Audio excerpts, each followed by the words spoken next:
Hello there, and welcome back to the Disc Connected, here with Krit of Krit Pick Productions. Krit, thanks for doing this. Thank you for having me.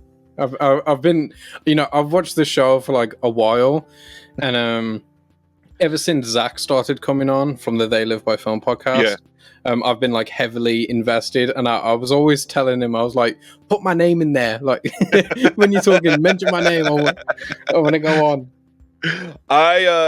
Funny enough, when you and I first started talking, I had seen one of your videos passed around, which it's like one of your more popular videos, especially the last handful of months, and I was blown away. Really like your stuff, and I'll just say right now, everybody pause this video. Link will be in the description below. Please go watch Krit stuff, subscribe, all that fun stuff. Before they do, why don't you tell them what you do over on your channel? I'm just some idiot who talks about movies. I That's all we all are. I pretend to know what I'm talking about.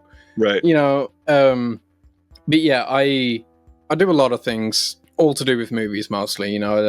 I break down some movies, but my thing was when I first started doing YouTube and all that kind of stuff, I didn't just want to do kind of what every YouTuber does, which is blank review. That kind of just felt a bit stale to me. Like everyone does a review now. I mean, anyone with a Letterboxd account thinks they're a critic. So, I wanted to do something, and most of my content, the way it centers is I pick a movie, but I try not to give a review of the movie. I'll pick like a theme or something going on in that film that I think is specifically important or interesting. My most popular video is on May-December of last year, and it's called The Psychology and Rationalization of Grooming. And I just think like the way that movie handles the psychology of someone that grooms people and that whole thing, and how they rationalize it in their own mind to make them the victim in that whole thing. And that's what I try to do. And then sometimes, I'll do a tier list and make people upset.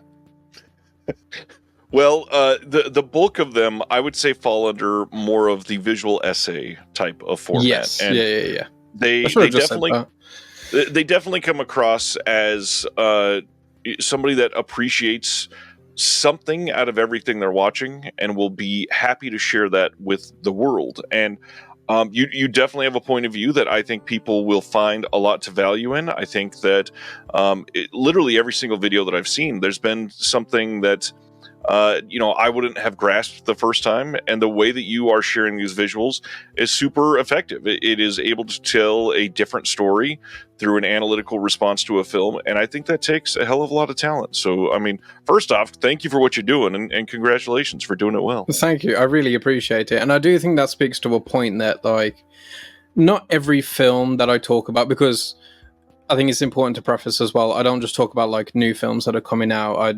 I talk about whatever film I feel like talking about.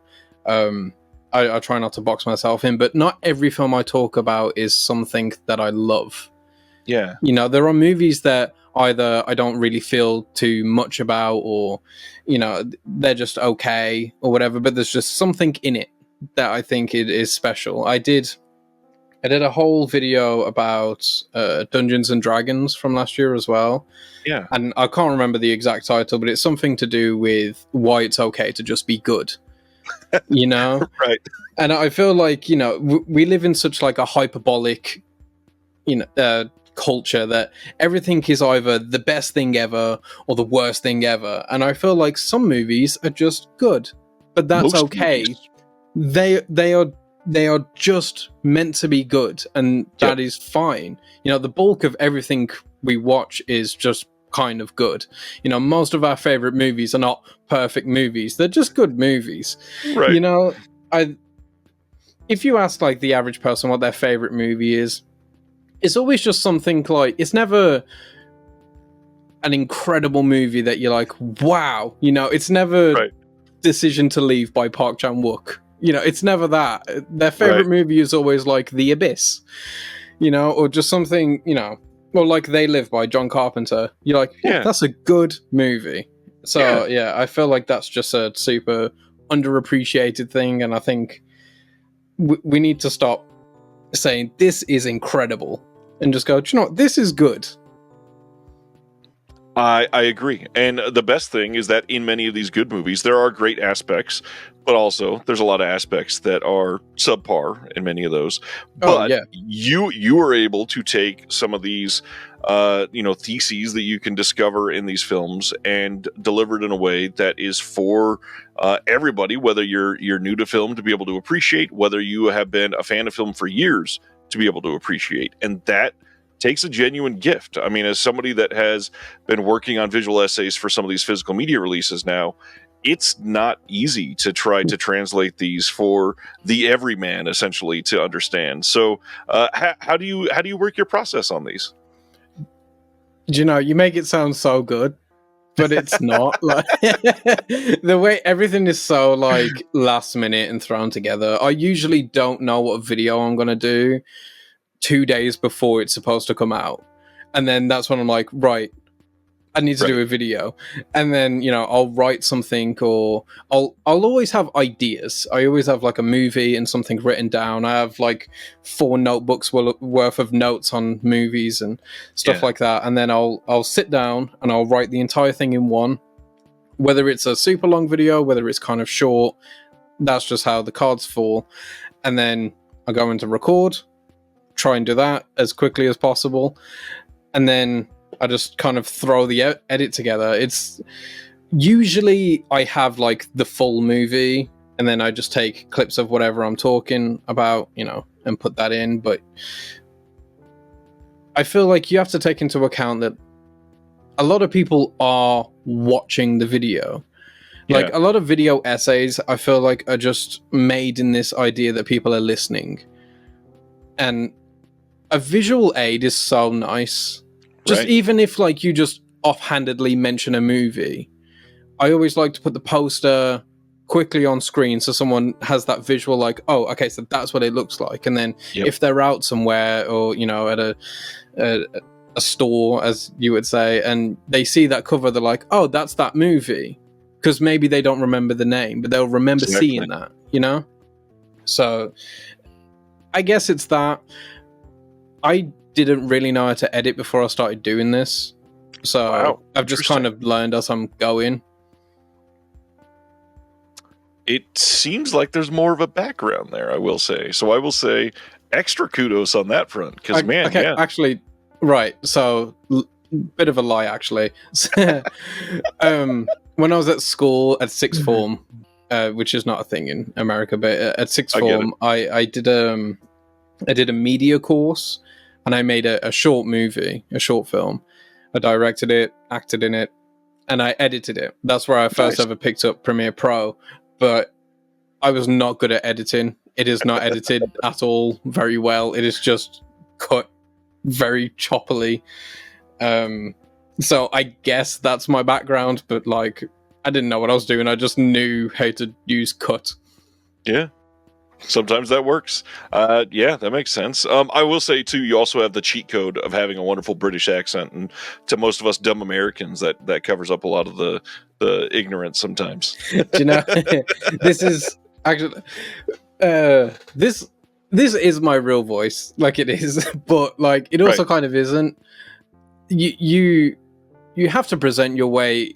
You have to present yourself in a way, right? Like this is how I talk in real life, but there's a lot less UK slang when I'm presenting myself. You know, that I don't dip into my specific regional accent as much. Right. You know, I make a real effort to talk in a way that people will respect me. Because I feel like once you start blurring who you are and what you're doing, you know, it becomes very muddled, very messy. You know, it's the same thing as like when you go to work and you talk to like a boss, or you know, if you've got to make a call to the bank, you know, you don't just talk how you would talk to your girlfriend, your friend, your mom. You know, you're talking a different way to different people. So this is how I talk, but it's also slightly edited just to make it more palatable. It's a form of masking. I mean, to go back to the psychology that you just brought up, a lot of us, you'll have a voice for your boss. Many of us that have worked on phones for customer service jobs, you got a customer service voice, and yeah, YouTube voice makes sense. I'm sure we won't hear you call people slags in a visual essay anytime soon. No, not at all. Not at all. No. To be fair, I've gotten better at it. Like my older videos, there will be some of me slipping in and out because I hadn't really figured out I shouldn't be doing that yet. But it's all a process, right? And it's learning. Of course. And to get to learning about some of these films, how'd you get here? What is your background in film? Has this always been important to you? Do you know? Actually, no. I was a music guy. When I was a teenager, I wanted to be a musician. Music was everywhere. My brother was a producer. He taught me how to produce music. I've been writing songs since I was like 12, 13. I was making them myself on Audacity, just taking free beats and stuff from YouTube and all that stuff. I was heavily into music, and I was getting somewhere with it. I was getting semi-successful. And then COVID happened. And everything kind of died. Big artists were only working with big artists because they had to make the money, and the studios was only letting big artists in because they're the only ones that could pay like a big fee and all this stuff. So it kind of killed all momentum. So I stopped doing that. I tried to go to university. That is, sorry. I tried to go to university, but because it was COVID, there was no in-person lessons, so I ended up just dropping out, and I had a lot of time. I just had a lot of time, and I didn't know what to do, so I started watching a lot of movies. I had seen a lot of movies up until that point. I had seen basically everything on the IMDb top 250, because I thought that was like the Bible. And then I had seen what my dad had showed me when I was a kid, which... My dad's a weird guy, but like his taste in movies is kind of phenomenal, and it's way better than it should be for the person that he is. He's just such a bizarre human, like but he does love some great films. So I got heavily into movies, and I started watching them, and I had just so many like thoughts about them. I needed to put thoughts out there, but there was nobody that I knew that loved movies. So I started just writing kind of reviews, but just specifically my thoughts about weird things I was picking out of these experiences. And then I thought the best way for me to communicate this would just be to make videos.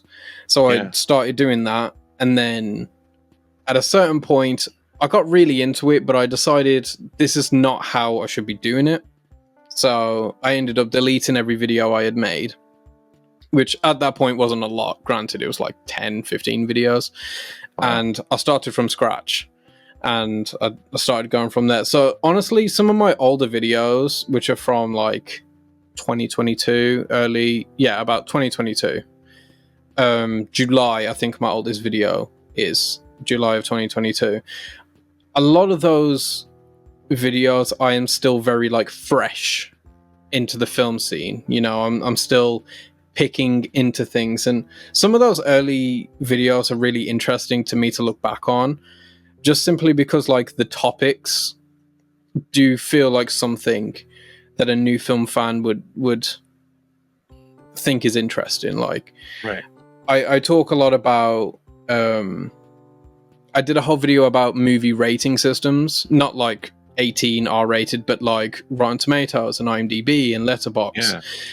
Because I'm new into film, so I'm trying to see how my thoughts on films are being represented on these popular websites, right? And I decided, I don't like the way you do this. I actually kind of like the way that you do this. And I was going through that whole thing. I was making observations on types of film fans. One of the first videos I ever made is it's like my 7th video, and it blew up. At the time, it had like 26,000 views, which my video before has like 100 views. So like it was just such like a stupid thing to happen so quickly.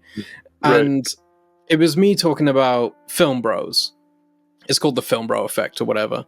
And it's a terrible video. Don't watch it. It's not well made at all. It's not that bad. And I don't kind of agree with anything I said in that video anymore, but it That is part's funny. but it is kind of just an analysis of like how these kind of people become these people. You know, like how does one even become a film bro, and what films become film bro films, and what they have in common. I just found that really fascinating as someone new into film. Like, how does this happen? So, you know, a lot of stuff was like that. I did a lot of movie diaries as well, where I just went through every film I'd watched that month, and then it got to the point where I was watching like 70 movies a month, and I was like, I can't make these videos anymore. They're going to be like an hour each. I can't do this anymore. And even then, it's like capsule reviews of everything because you got to fly through it. If I do, you know, just a minute per film, if I've watched 70, you know, movies that month, that's still over an hour. Yeah. You know, so I couldn't do it anymore. So, but yeah, I don't really have any big film experience. I get it. I was the same way, and honestly, I still kind of view myself as the same way. There's a lot of blank spots there. I mean, I got to ask though, when you mentioned the top 250 on IMDb is viewed as like a Bible, how you know, completing that, how did it feel? Did it change the way that you looked at the 250 that was listed there? Not at all. Do you know, I recently did a stream. I don't know if I did edit and upload it. I've just checked. Where I did a tier list of the IMDb top 100. I was going to do the top 250, but that stream would just take way too long. I mean, edited down, it's 54 minutes. The actual stream took like, I think, an hour and a half. Yeah. So, you know, doubling I just couldn't do it. So I did the top 100 recently, and I've just come to the conclusion that I don't like a lot of those movies. I think a lot of them are very, very overrated, and nostalgia kind of drives that list forward. You know, I think The Dark Knight's like number 2 or something on that list? That's crazy. That's not right. Not at all. 8 of every movie ever made, The Dark Knight is number 2. That's ridiculous. So, I just have a very... I don't like that list. I don't like that list, but I also kind of don't like any big list. Right, yeah.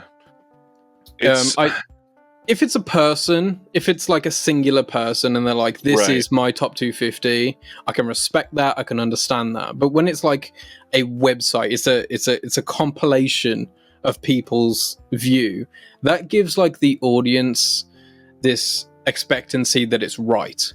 Yeah. When there isn't a right. You know, so I mean, I'll talk about this in the Film Bro video, but like people see the IMDb top 250 and go, well, this is the best 250 movies ever made.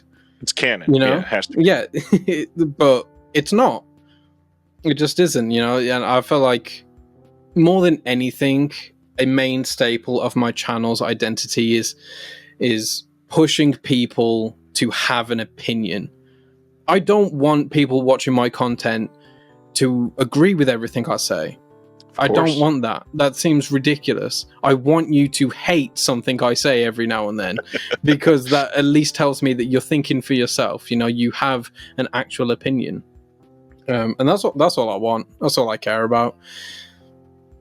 On that note, this is something I asked quite a few people, but I would love to hear your answer specifically.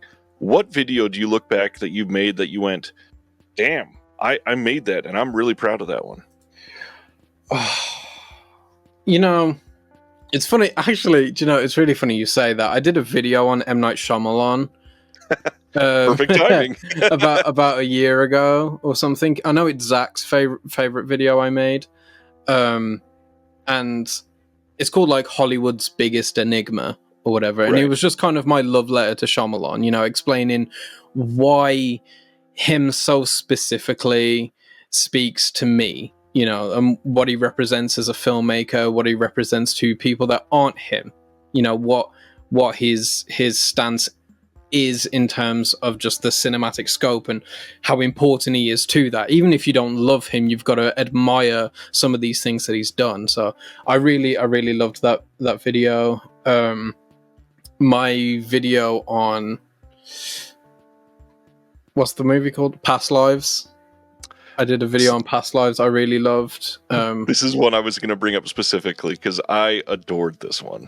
I really like my past lives video, and I know this is like sounds like a plug, but it's not really. But my last video that I did last week on The Ring 2002, yeah, I just think it's the perfect American remake of a foreign movie, and yeah, I kind of go into why, but yeah, just those. There's probably some others, but I don't watch back my videos much because I kind of hate myself, so I don't want to know. I know what my opinion is. I don't need to hear me say it. Well, and you watch it and hear it enough as you're editing, so I get it. I don't ever spend time with my stuff either. Oh, actually, I did a video called "Good versus Bad Criticism." Because this was like a big issue that I just had for so long that I hated the way some people like critiqued movies. I just thought there was a good way to do it and a bad way to do it, and it was a belief that I had for so long that was really annoying me, and I was like, I just need to put this out there and get it off my chest. Like, I feel heavy walking around when I read reviews. So I really liked doing that video as well.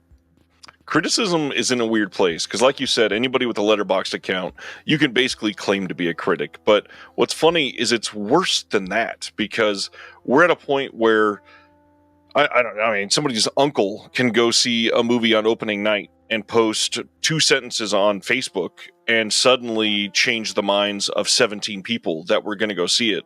And he says something flippantly and it changes their view and they talk to other people and suddenly a movie tanks because of people that have never seen it saying it's awful.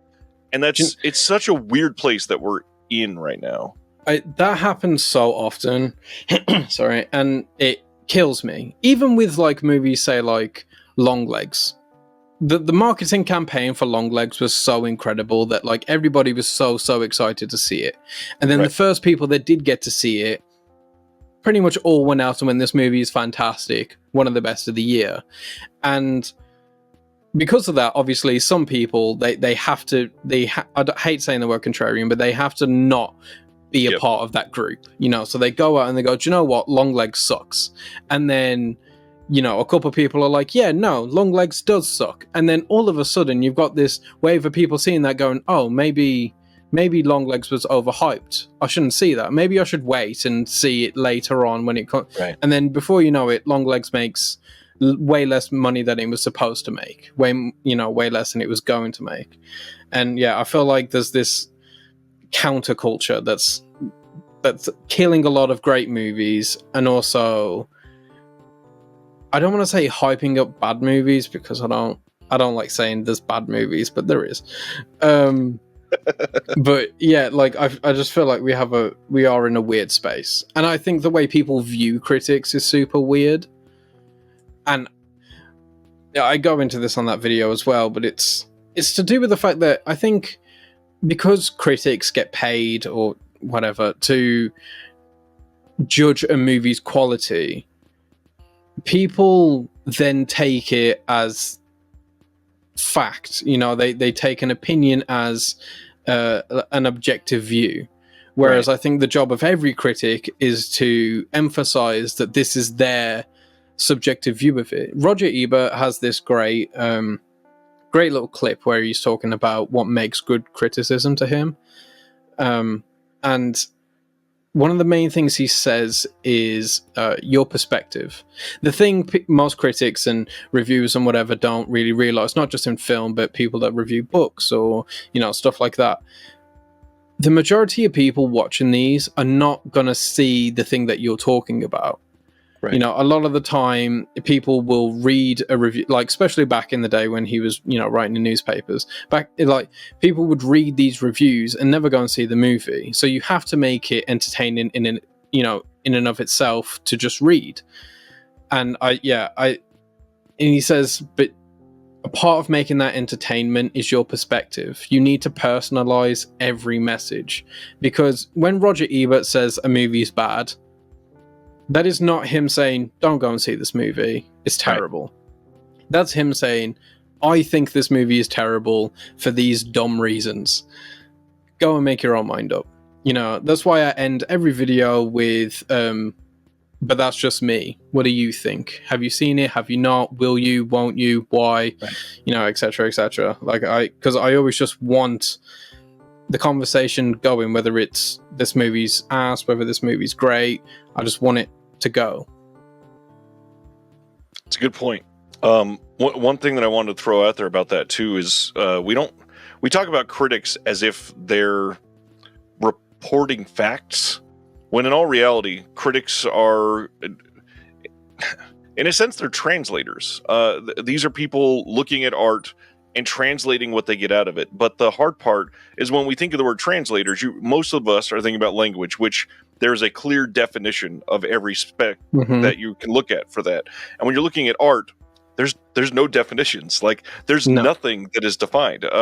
When even something as simple as like a doodle is released to the world, that is up for everybody to interpret in their own ways. And all of these critics come from their own set of circumstances, their own experiences, their own preconceived notions, which we all have. And no matter what, they're just there to take those notions and translate a film or a book or a TV show or whatever and deliver that to the masses. And it's up to you to decide to watch it or to not, or to not even that really. It's to appreciate it or to not, or to see what you think of it. And we probably need to speak about it in terms of that, especially nowadays, because the film criticism has changed so much since the internet became our go-to place. I mean, you are absolutely right. I stopped giving movies numbered scores in my videos maybe about a year ago or so, just because I felt like a lot of people would go onto a video and skip the whole review just to jump to the end to see what you gave it, you know? Yep. And I feel like the score part of any review is the least important part. So for me, I just started negating it completely. You are not going to get whether I think this movie is an 8 or a 2. What you're going to get is just completely my perspective on it. You're going to have to hear me out, good and bad, and then make up your mind on whether you feel like this is worth your time or not. And that's also why, like, I do the whole, I pick an aspect of the film and try and talk my way through that, just because it's not based on facts, but it's less based on opinion. Like when I'm talking about the perfect American remake, which is The Ring, I'm going through it scene by scene or, emotion by emotion and going, this is why, I think this. Consider the color grading and the effort that went into this, right? And what specific mood they're attempting to create with that and the lengths they went through to make that. And then look at the framing of the shot. It does this and puts this here and the blocking and all this stuff. And it's there to evoke this emotion, which you should be feeling. And I try to talk about stuff that a film consciously does for you to subconsciously take in. Like a frame is supposed to make you feel a way, even if you're not conscious that the frame is making you feel that way. You just know that you do. So like I try to explain it rather than dictate it, and say this is good because it does this. I'd rather just say that it's doing this to make you feel this way. Whether it's successful or not is up to you, because that's your experience. This is mine. I just think it's effective. And exactly. Yeah. The thing that made me discover you is because you did a video on physical media, and as our viewers can see, we've got movies in the background. We got some vinyl in the background. Oh, we do. Yes. We also have some CDs there. Oh, look at that behind you. Yeah. We got some books over there, which are off camera, and we have like this whole thing here is consoles and video games. Big physical media guy. So before they go watch your video, why is physical media important to you? Oh, wow. You say that when the video is called The Importance of Physical Media. Yep. On purpose. But I think the main the main message is preservation. Right. Nobody can preserve art that's important to you better than you. There is tons of streaming services, and I get it. When they first came out, like with Netflix, that was the big thing, because I was a young teen when Netflix came out, like properly, so I remember like it becoming a thing.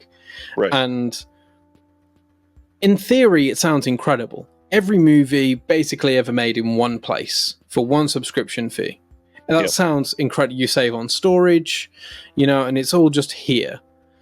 But the problem was, it was such a great idea that everybody wanted to do it.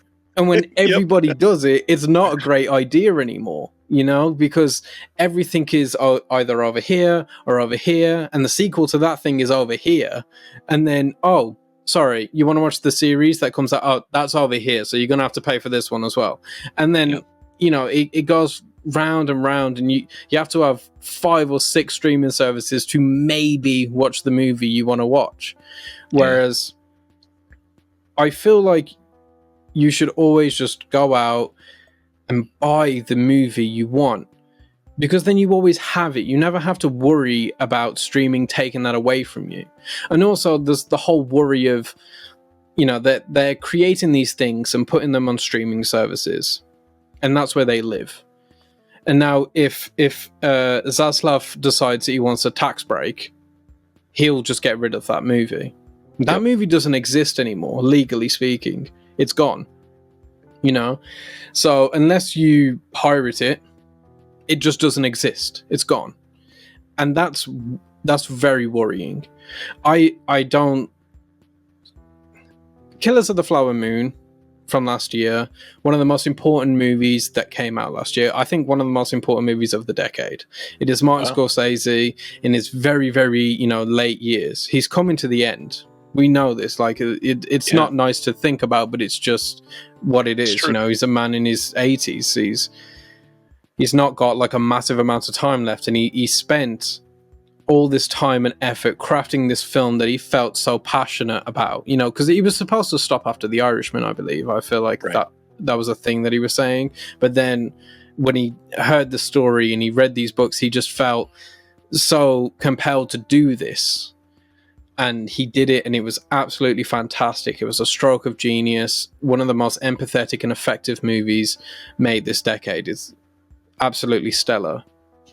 That movie only lives on Apple TV. If Apple TV decides to dissolve because it's not profitable, it goes. That movie disappears because it has no physical release. This is not just happening to movies that are, they cost $5 million to make and they got thrown onto Disney Plus, which I would argue anyway are just as important as Martin Scorsese's. All are, because that could just mean the world to one person, and now they don't have it. But the fact that a film that important, that culturally significant, it was in theaters, a lot of people went to go and see it, could just disappear one day. Because I got a comment the other day about they have Apple TV because they know Apple's never going to go under. And that is true. Apple is never going to go under, more than likely. But Apple is not Apple TV. Right. Apple TV is its own subsidiary. It has the smallest catalog out of the big 7 streaming services.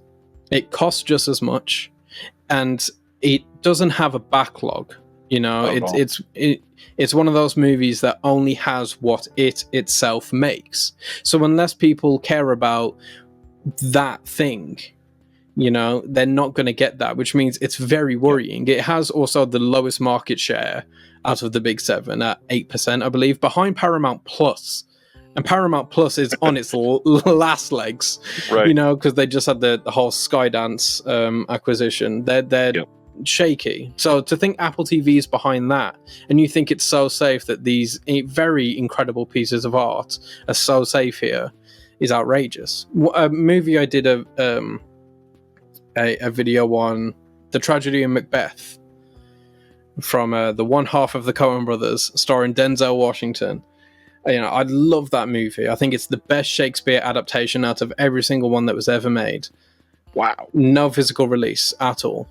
Yep. Insane. Does not exist, basically. Yeah, it just doesn't exist. And I think that's a scary and a big issue that I don't think people are really considering the weight of right now. Not to say it like as a to correct or anything like that, but just in case you don't know, and so you can be aware, Killers of the Flower Moon does have a release in Italy that you can pick up. So you may want to check that out. That's crazy. It is. Yeah, it got a 4K release out of Italy. Why in Italy? Is there a reason behind that? Supposedly some of the, I mean, I don't know if they acquired this, but a lot of the copyright laws are a little loosey-goosey there.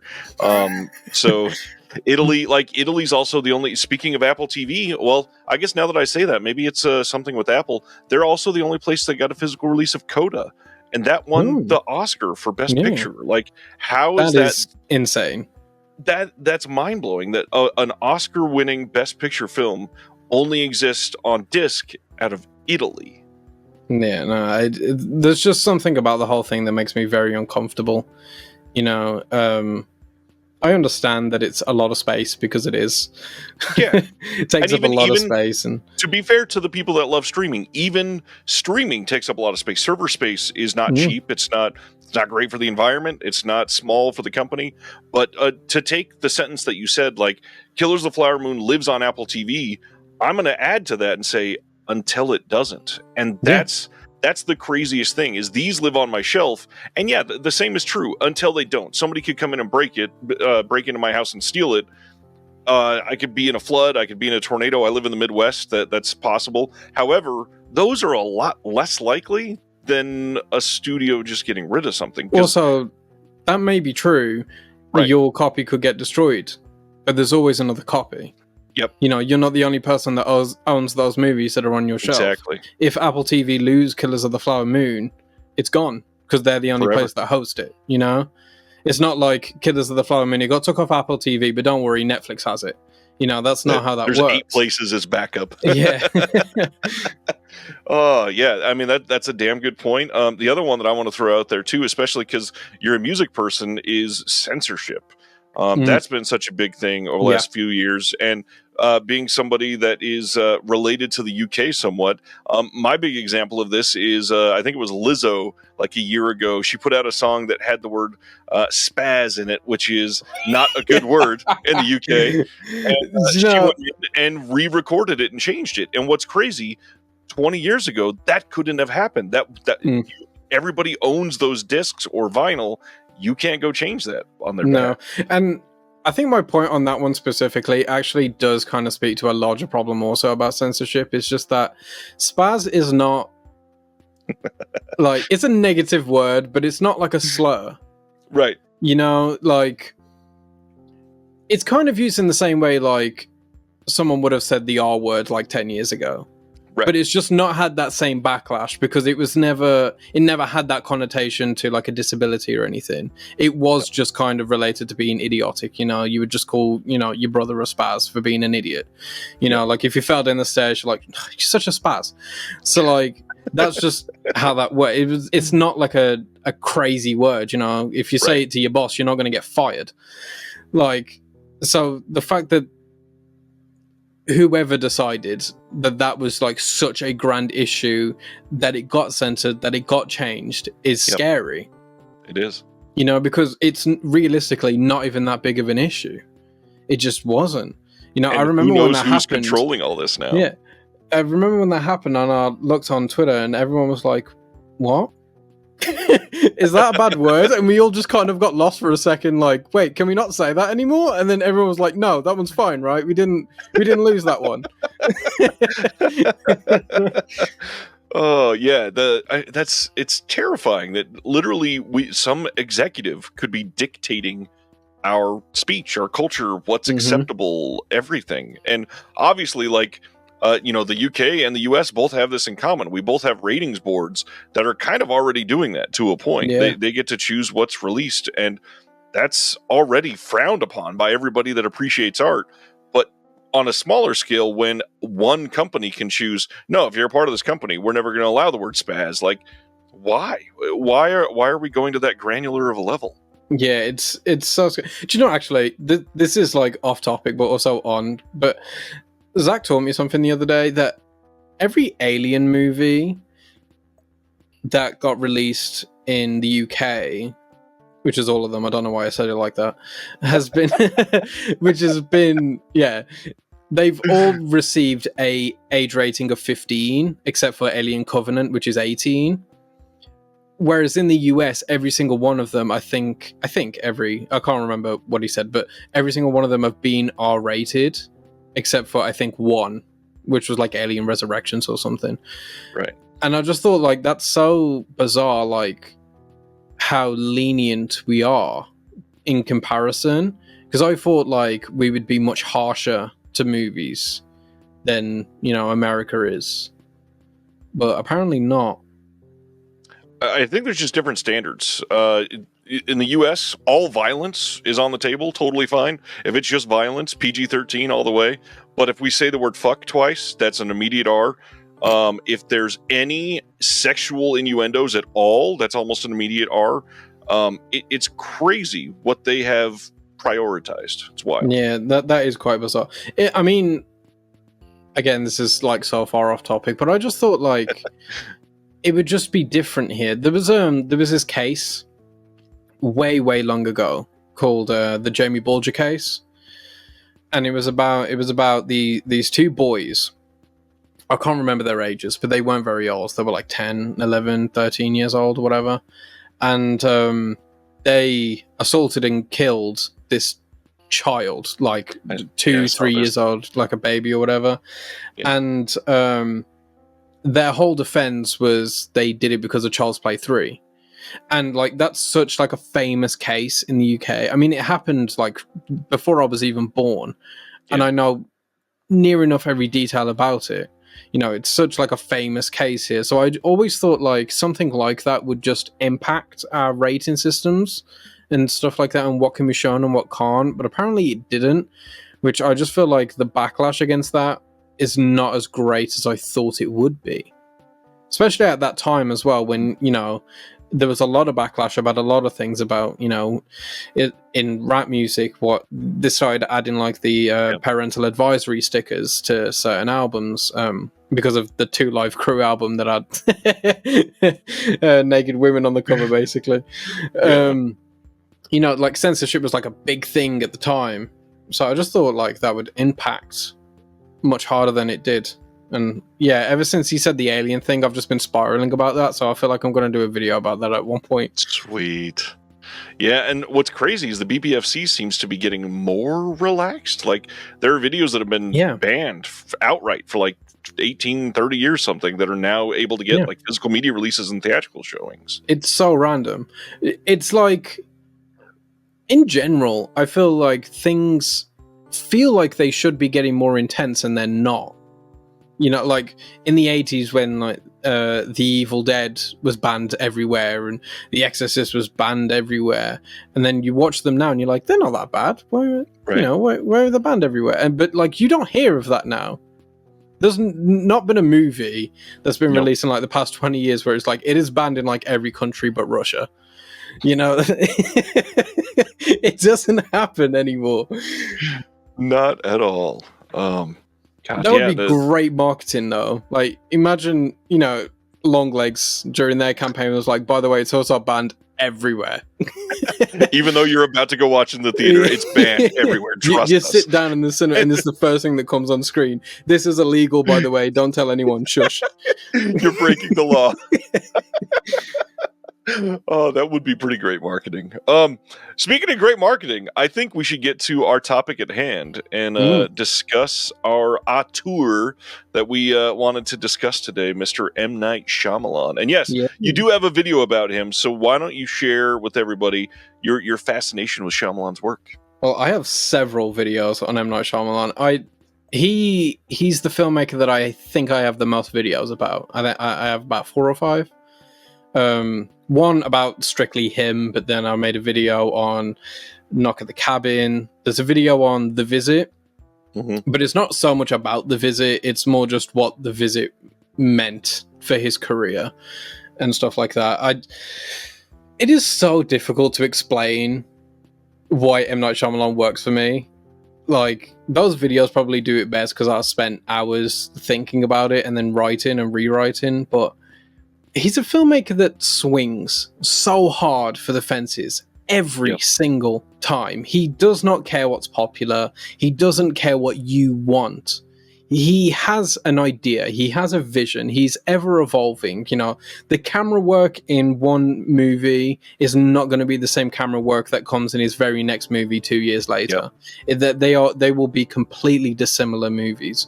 One will be like a horror movie with some very experimental like visuals and stuff like that, and then the next one will just be like a drama.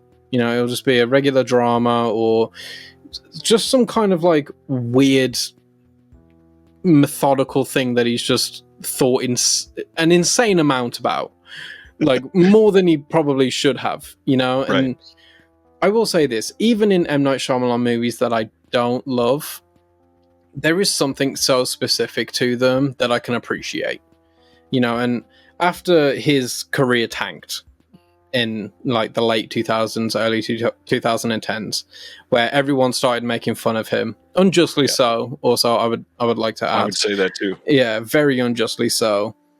This is what my video about The Visit was, but no one wanted to hire him. No producers wanted to touch him. No studios wanted to come near him. So what he decided was, okay, I need to make a movie.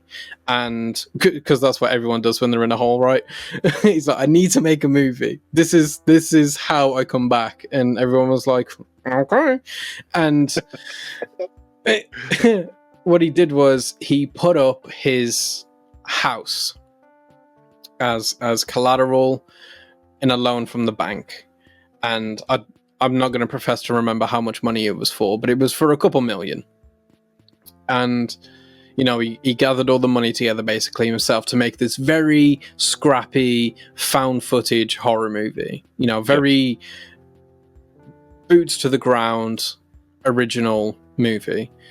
You know, you would think it was someone's first ever film. You wouldn't watch it and think, oh yeah, this guy made The Sixth Sense. You know, it feels like someone's first movie.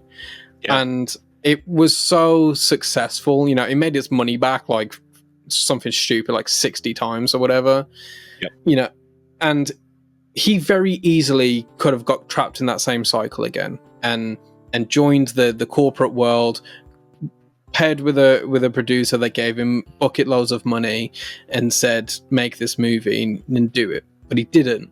And I respect that because I know how hard that temptation must have been. But he said, no, I am going to take that money that I earned and I'm going to put that into my next movie. And he did exactly that, and he made Split, which then made like a phenomenal amount of money. Yep. And then he did the same thing again. He took all that money and then he put it into his next project, and then he took all that money and then he put that into his next project. And he's pretty much the biggest independent filmmaker on the planet. Like, he only ever makes a movie if his last movie made a lot of money. You know, which, let's be fair, all of them have. Yeah. Let's say that right now. Nothing has been a failure. Once he made his first movie that was big, which was The Sixth Sense. The two before that, you know, nobody knew who he was, so we get that. But from Sixth Sense on, everyone has at least doubled the budget, which is, how many filmmakers can say that? It's true, and I don't think there's a single filmmaker that is. Do you know what's so ballsy about it as well? Is that he does all this whilst never playing it safe, right? Ever once. You know, like, he started to get his mojo back. Right, he did something that was fairly safe, but still like fairly original with The Visit, and then he put that into Split, which is a safe enough movie. He did swing for the fences in that last 30 minutes. He really did. But in general, the movie is not like anything crazy. And then that I think when that made a lot of money, that's when he gained real confidence back. Because then he immediately went and made Old. And Old is one of the most bizarre movies I think I've ever seen. It is so odd that like a person made it. Like, it is so specifically bizarre that like, you know, only a single person knew what was going on when making it. Right. You know, he had this whole thing in his head and it's so specific. And it's just so bizarre that he counted everything on Old making money. You know, everything was, and then after that he was like, do you know what? I'm going to make Glass. And Glass, in theory, sounds like a solid bet because, Right. it's a franchise film. Yeah, it's the final movie in Unbreakable, The Split, which were both very well received. So it seems like a fairly bankable idea. But the movie itself is not at all what you think it would be. Right. It's not the safe option to make that movie. It's just such a bizarre way to think of taking that franchise. He could have made such a safe and hugely successful movie, and still he stuck to his guns and he went, no, I am making an M. Night Shyamalan movie. You are not you don't know what's going on. And it just works, and he just keeps doing this. Knock at the Cabin was a big swing for the fences, and his new movie Trap, it looks so intensely like him. Yeah. It's something so bizarre that I couldn't imagine anyone else doing, because he makes these very specific feelings and concepts on a grand scale, and I think he's the only one that can do that. Because Martin Scorsese is never going to make a weird movie. Right. James Cameron is not going to make a weird movie. They're going to make very great movies, but they are very, I don't want to say grounded, but grounded emotionally. They're very tried and true techniques that they've been using forever. They're meant to be blockbusters. Yeah. M. Night Shyamalan is the only filmmaker of his caliber, of his status, that is still massively experimenting with what he puts out. I don't want to say that Martin Scorsese is playing it safe, but he is, because he knows what he's doing and he's using techniques he's been using for 40 years. Yep. Martin Scorsese is not suddenly going to discover a new shot. He knows exactly what he's doing, and that's how his films read. They feel like someone who knows exactly what they're doing. Whereas M. Night Shyamalan, every now and then you will sit there and go, does he know what he's doing? Does he? Does he know? But so much so that it's always surprising when he shows up in every one of his movies. Yeah, and then you'll watch that movie three times later and you go, do you know what? He knew exactly what he was doing. He crushed this. So yeah, that's true. I've never told a long story short in my life. Just That's totally fine. This is a show about tangents. I love them. Yeah, every story's long story long. So, well, to be completely clear, I'm not sure about you. I've never been able to see Praying with Anger or Wide Awake. I have seen both. I will love to hear your thoughts. Those will not be on my list when we're ranking. So that is fine. Unfortunately, I wish I had. Especially, I hear Praying with Anger is rather good. I should say I did a M. Night Shyamalan ranking video. Yep. You I can purposely watch have not watched it yet. But just so you know, that ranking is invalid. My ranking has completely changed. Ooh, maybe I should. Yeah, so anyone can go and watch that, but especially my opinion on some movies, very outdated. I hated Old when I made that movie. I like Old now, so I watched that video back yesterday, and I was like, oh, "You're an idiot." I did want to say too, before we go into it, that it's when you're talking about somebody who really only has 13 main films, a lot of people are going to think spots 11, 12, 13, you must hate them. There are 3 on this list that I don't love, but most of these are genuinely good movies, and I think most people would enjoy them at least a little bit. Yeah, I should preface especially that. If you don't let critics powder what you're thinking about these films. M. Night Shyamalan is my favorite filmmaker. I should make that very clear. I have a lot of favorite filmmakers. Sam Raimi is probably my second. I love Wes Craven, but there's just something about M. Night, and even his lesser movies, there is just something in them. There's a secret ingredient, there's a spice that I've never tasted before, and it's not in any other restaurant in the world. Right. I can only get it from this one very weirdly specific place that shut down a couple years ago and then randomly came back. All right. Well, we haven't planned exactly how to do this, but since you have 15 on your list and I have 13, why don't we start with your bottom 2, and then I'll join the fun at number 13. Okay, sure. And neither of which are the movies you haven't seen. Great. This is going to be perfect. Yeah, great format. Yep. So, my 15 is After Earth. I think After Earth's biggest crime is that it's boring. You know, you can't say that about any other M. Night Shyamalan film. He doesn't make boring movies, even That's movies that like you don't like as much. There is just an interest in it. And I think the main reason was that After Earth is not really an M. Night Shyamalan movie. Right. He owed Will Smith a favor. Will Smith thought of the concept. Will Smith wanted to be in it. He wanted to put his kid in it. You know, M. Night owed him. He said, sure, I'll direct this movie. It is a complete Will Smith vehicle that has Shyamalan's name on it. But you can tell, just when watching it, that Shyamalan does not have a lot of control about what's going on here. He is simply pointing the camera in places, but he does not get to do any of the fun stuff he wants to do. Yep. You know, it feels like, say, you know, when I'm making videos, I'll make like a lot of videos that I really, really am passionate about. And then I'll look at the views and I'll go, I am struggling right now. Yep. No one is watching any of this. And then I go, okay, right. I need to make a video about something popular, something safe, just to get me back in the green a little bit. That's what After Earth feels like. It feels like he got to play with his toys for a bit. He got to do whatever he's wanted. And then suddenly he was like, oh, right, I have to like maybe make a movie now. So then he got forced to just make a movie he didn't want to make. And that's just how it reads. Jaden Smith can't act. He sucks. He was better in The Karate Kid than he was in this. Right. He's just so emotionless. Will Smith, I think, entered a different dimension when he was on the set of this movie. He has a weird accent that he can't even keep up, but no one told him to do it.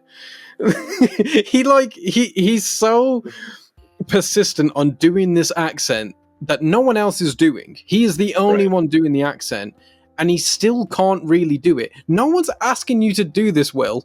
You've made a choice that you can't even stick to. What are you doing?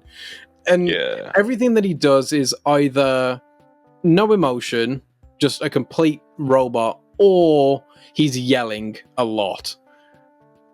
There is no nuance. It is just boring. It's a landscape, very bland. It reminds me of 65 from last year with Adam Driver.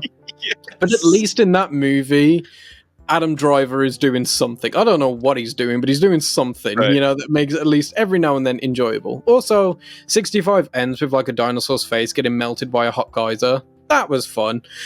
After one of the worst movie titles ever, though.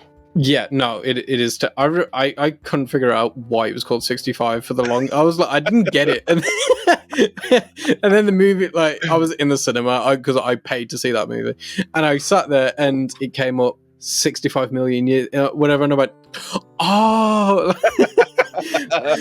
it was just one of those like, oh, so dumb, but. Yeah, this is not about 65, but yeah, it's just a nothing movie.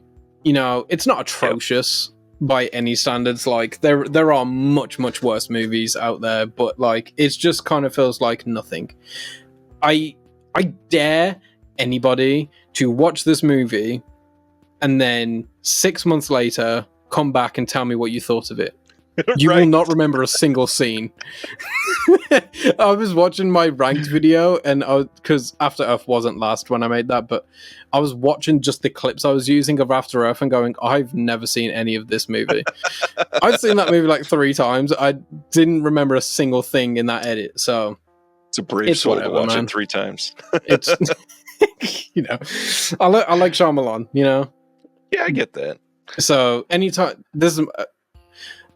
I think I might be slightly autistic a little bit because like I have this thing where it's like if I want to watch an M. Night Shyamalan movie, I have to watch every single one of them. I can't just put on Signs. I need to watch everything, and if I'm watching everything, I'm watching it in order. So like I don't know why I have to do that. I'm like, man, I really want to watch Unbreakable. well, guess I have to watch Praying with Anger, Wide Awake, The Sixth Sense before I could do that. Yeah, I don't know why I'm like that, but Interesting. yeah. So I've seen after a fair amount, but yeah, it's just kind of nothing. It's got it. You know, whatever. All right, then number 14. 14 is, by no surprise, The Last Airbender. Now, I like this movie more than most people like this movie. I don't think it's one of the worst movies ever made. I don't understand why that's a thing. I don't know why that's like one of the labels that's been just attached to this movie. It is nowhere near one of the worst movies ever made. It is visually very fun, especially during like the final act, you know, when Ong lifts the whole ocean or whatever. It's a very cinematic and epic moment, you know. And considering M. Night doesn't deal with overt cinematic, you know, films. He doesn't deal with like a big scale, you know. He's not James Cameron. He does his very quaint movies, and I think in The Last Airbender he handled that jump to scale much greater than most filmmakers would have. And those moments, you know, like when Aang lifts the ocean, it's just, I do get goosebumps when he does it. It's just such an impressive moment, and I think he frames it exactly right. I think the main problem with The Last Airbender is the nerds who are upset that it's not the TV show that it was never going to be. Yep. The thing is, everybody wants this movie to be a good adaptation of the show. That will never happen, ever. It doesn't exist. Do you know what's a good version of the show? The show. Just watch the show. If you want a very, very condensed version of that show, it's this movie. Its biggest problem is that it's trying to cram like a season of television into, you know, a 1 hour and 40 runtime or whatever. Yeah. Which is just going to be a task, you know, at all. I don't think it works very well. He changes a lot of the names, pronunciations for some reason. But also, I don't think he watched the show, really. I don't think he did. I think he read the Wikipedia and he went, oh, I got this. And then he every now and then scanned through an episode for visual reference. I don't think he sat through a whole season of The Last Airbender. I just don't think it happened. So, yeah, whatever. Some of the acting choices are weird. Some of the framing's weird. You know, we still experimented, which I also think is a big problem, is that, not for me at least, but for most people, because this is supposed to be a big blockbuster, people are not used to their mainstream blockbusters by, you know, big names being experimental. Yeah. You know, he does like a lot of weird framing choices. There's this like one very specific shot of, I can't remember anyone's name, but the guy's sitting at a throne and another guy speaking, the guy from Spider-Man 2, that guy, he's speaking, and the camera is like only got the hand in focus. The guy speaking is out of focus, and but it's just such like a random shot. And when I'm watching that, I see that and I go, that's interesting. Why has he done that? But I think most people, you know, watch that and go, why is he doing that? I want to see the guy talking. You know, like blockbusters just aren't meant to be tainted, I think, for most people. So I think its reputation soured. And people already had it out for Shyamalan at that point anyway. Yeah. They would have used any excuse. This movie could honestly be good and people still would have trashed on it. You know, they just had enough. Which I still don't understand, but it's whatever. So yeah, you know, it's down at the bottom, but I don't think it's bad. I think it has a lot of good stuff in it. It's, you know, it's fine. Plus it's funny. People don't mention this enough, but M. Night Shyamalan has a great sense of humor. There's some great humor in these. Yeah, he has like such funny, like, this is the thing as well, like, people think his movies are funny and they don't think he's in on it. Right. You know, they think they're laughing at him when they don't realize that he's trying to make you laugh. And I think, yeah, that's the case with The Last Airbender. I think there's a lot of funny humor in it that people just missed. They think it's just the movie being stupid. So, yeah. Also, we got to take into account real quick that we're adults. This movie is not for us. Right. Why don't you show this to a kid who has never seen The Last Airbender, the show or anything? He's 11, 12 years old. Show him this movie. He's probably going to like it. Yeah. Because that's who it's meant for. Yeah.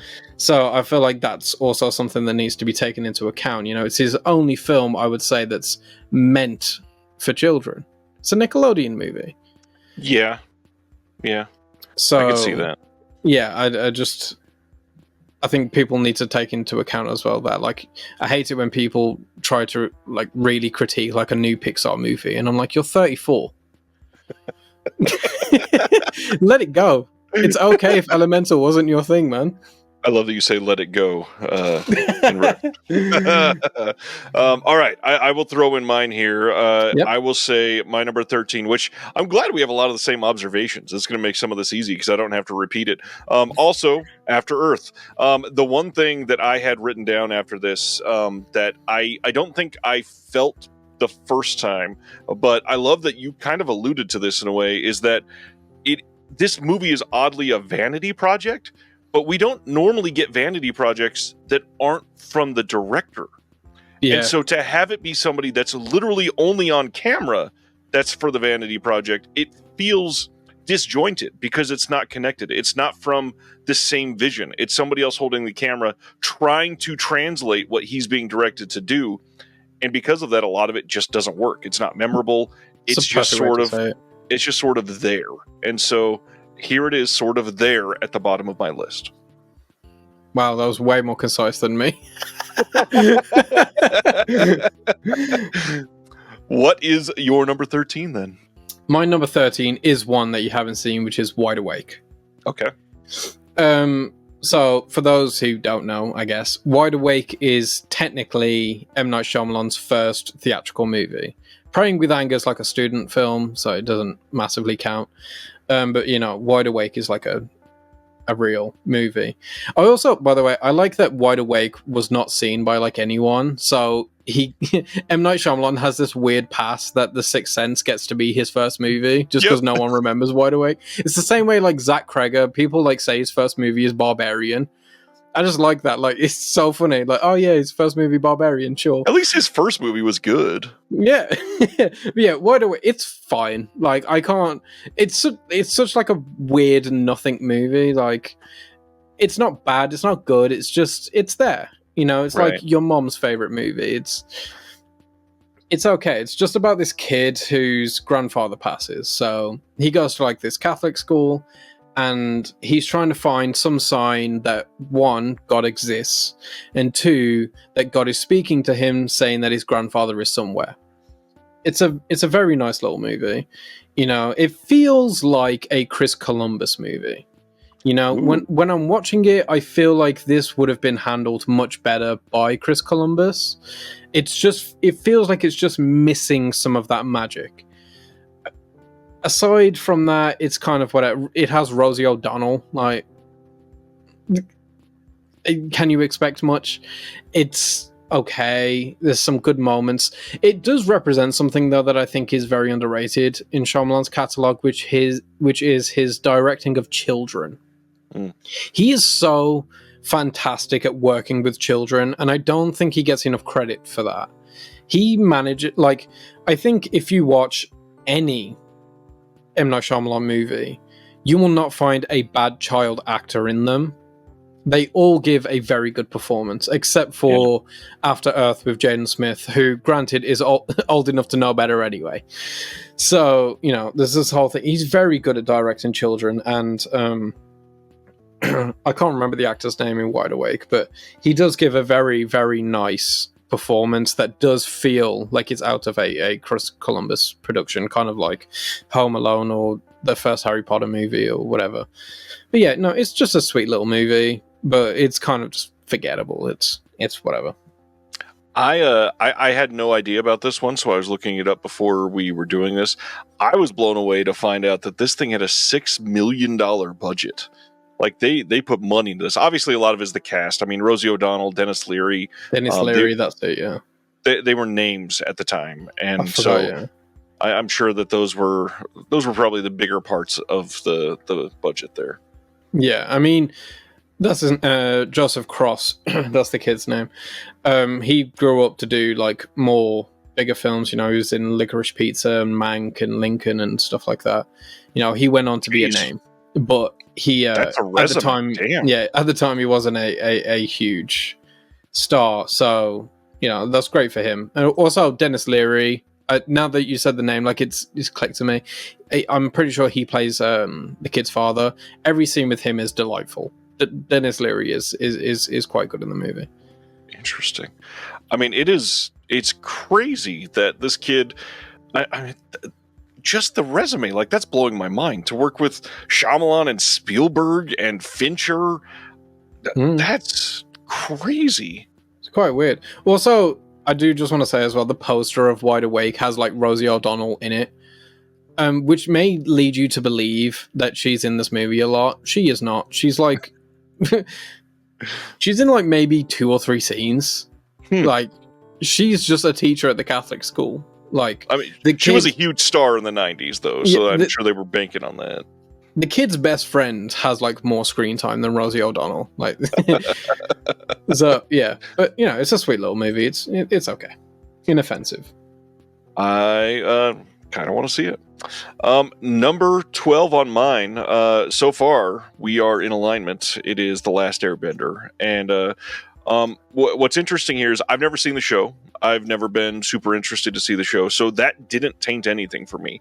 And I also want to say that we're going to have, for me at least, that conversation about one other film on this list, which, if you know Shyamalan's filmography, it should be obvious about the other adaptation I'm talking about. Mm-hmm. This is not something that critics talked me out of or anything.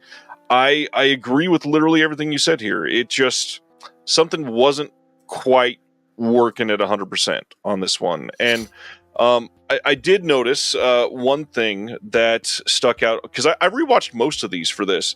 He has this really odd situation with his filmography. Is his films, and actually you talked about it slightly, his films are very high stakes. Like, they will affect a lot of people based on the story, but they're done in a very small scale, high stakes method. Last Airbender seems to have the opposite problem. It feels small stakes on an epic scale, and therefore doesn't feel appropriate. Yeah, yeah. I don't know how to digest that with the rest of his filmography, because it feels just so not him. It feels so different. So I don't know, and it's not even about like failed expectations. It's just, it doesn't feel like he is suited for that type. The thing is, like, the main problem with that, like, it's small stakes that's on a big scale. That is something that he loses in the adaptation. So I did watch The Last Airbender when I was growing up, you know, because it was popular when I was a kid. Right. The deal is, like, because you have a season with this character, you know, you have a lot of time with him. Right. His arc shows you that progression so much more, that these events in those final episodes of that season do feel huge, you know, because you've seen the complete journey of getting to that point. It's been a long, drawn out process, whereas in the movie, you know, he's jumping from place to place and he's not really getting that development that makes those final moments important. You know, you don't see the struggle that he goes through to attain that moment, you know, so that's just something that gets lost in the adaptation, and that comes with I feel like he could have made a trilogy for that first season. I think you could have cut it down to a good trilogy, but yeah, for one movie it's just not enough. You lose so much of that development. Yeah, I feel like, and this is going to sound like I'm not watching anything here, but I've never seen Game of Thrones either, but it feels like the same sort of issue that I've heard from close friends that love Game of Thrones. Is the first 4 or 5 seasons you lived with these people and the journeys were long and epic, and then the last couple seasons it was, oh, we're going to travel the length of the entire country in an episode. and so you don't get those struggles. They don't mean as much. Yeah, I mean, I've not seen Game of Thrones either, though I have tried to watch it like 4 or 5 times and I just can't get into it. But I am watching Right. House of the Dragon currently with my girlfriend, and it is very good. I really like House of the Dragon, so I'm going to try Game of Thrones again. Nice. I think the main problem with the Game of Thrones thing was that they had books to base this show on. Yep. And then that last season, they didn't have anything, so they just decided to make up their own thing, and it was not good. They should have just delayed the season, or something. Yeah. Some stuff's just better left, not finished. Right. Well, let's finish this then. What is your number 12? My number 12 is Lady in the Water. Now, this movie, I think, gets a bad rap. It is not nearly as bad as its reputation would have you believe. Also, technically, this is an adaptation. It is an adaptation of the story that he used to tell his daughter at bedtime. So, bearing that in mind, a lot of this movie starts to make sense. It is the most fairy tale-like in Shyamalan's filmography. It feels very personal. Yeah. And that makes sense when considering that it's based on these stories that he used to tell his daughter, because when you're making up a story to tell, a child at night, what you have is your experience, and you're trying to mold your experiences into a fairy tale to express to a child. That's why in this movie you have like a whole character that's a critic, and he's the worst. But like there are creatures that kill people in this movie, and the critic is still the worst creature in this movie. It's just vindictive and horrible. And I also think like because of that, that's one of the reasons, at least, why it was received so poorly. I think critics really did not like themselves being portrayed in that movie, Yeah. Because that dude is being portrayed as someone that is a know-it-all, that is very antagonistic, that's very off-puttish, but also he doesn't know anything. He's a bit of an idiot. He's a bit of a loser. And that's just Shyamalan's view of critics at the time, which I think is, to be fair, quite warranted. But it is super fairy tale-like. There are some beautiful aspects to this. I think Paul Giamatti is giving a great performance in this movie. Bryce Dallas Howard, one of the most gorgeous women ever made. They should make more. She is fantastic in this movie. It's just, it's nice. I think this movie works best for like young girls, I think, which makes sense considering, where this idea came from to begin with. Right. It's just a beautiful little story for children, I get a little bit of enjoyment out of it. I like how awful the critic is. It just makes me laugh. And I think Paul Giamatti is giving one of his better performances in this movie. Overall, just think it's really underappreciated. I don't think it's fantastic, but I think a lot more people would love it if they would see it. I feel like it has a real fan base out there, and it's just never found it because everyone was told that it was bad. Makes sense. My number 11 is one of 4 that I saw for the first time for this. There are quite a few of these that I had not just ever had a chance to see. There's a couple of these that still don't have Blu-ray releases anywhere. Yeah. Which is wild. Can I just say, I didn't know that until recently either. So I went shopping for like Blu-ray. I do this every weekend. I got shopping for like Blu-rays and stuff like that. Nice. And I remember standing there with my girlfriend going, do you know, it's kind of goofy that I don't own every M. Night Shyamalan movie. For as much as I talk about him, I should. So then I went to go and buy The Village, which is like a big movie. It's not like an unknown movie. This was still like when Shyamalan was in Good Books. Yep. It was a bit 50-50 in reception, but still, like, it was a big bit. And I was like, it's got no release. That's insane. So yeah, there's really odd, especially considering like something like The Visit does have a release, but like The Village doesn't. Whatever. Makes yeah, no sense. Very bizarre. So my number 11 was the first time I'd seen this, and again, we're in lockstep here. Lady in the Water is my number 11. I have to be honest here. I felt hatred for this film. um, I personally don't love fantasy. It's just not my genre. And so, like 5 minutes after it started and I finally knew what this was about, I knew I wasn't going to love it. However, there was a lot to love. And primarily, Paul Giamatti is a gift to humanity, and he is stupendous in this. I do really like the random ass cobbling of the cast here. I think that they've got some really fun characters. I wish he had a better budget for some of the effects of the creatures. Yeah, that's true. Absolutely, It to be fair, I don't think it took away from it at all. But to compare something that honestly kind of looks very similar, when you are looking at films that are trying to capture special effects in the dark, like everything that we're seeing of this character, this wolf type thing that we're looking at, and even some things, in the trees and all that, it's all dark on purpose to like muddle. Yeah. They don't have to do all that. But if you look at a movie that I think did this a little bit better, look at Attack the Block that did that with a much better budget and is so much more effective. I really appreciated some of the dialogue in this. I think it was fun, delivered the story that they were trying to.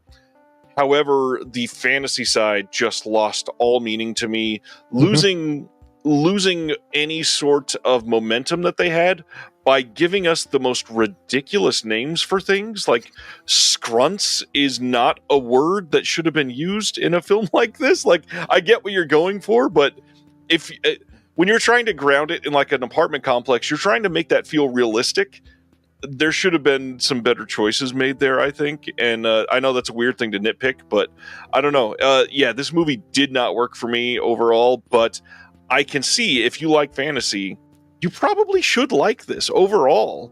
If you're a fantasy person, this movie is pretty good. Like, also, I would like to argue that I don't know if I fully believe this, but I do think like it's a perspective that could be held that because some of that stuff is so unrealistic, it's there to completely contrast the absolute normality of Paul Giamatti and his world. These are two beings from the most polar opposite worlds. Yep.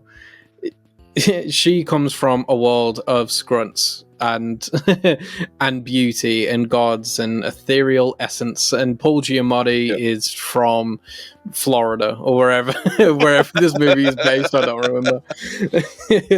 So I do think there is that purposeful contrast there, whether it's pulled off all that well. That is a conversation, because I don't think it is, but I do see the concept. That makes sense.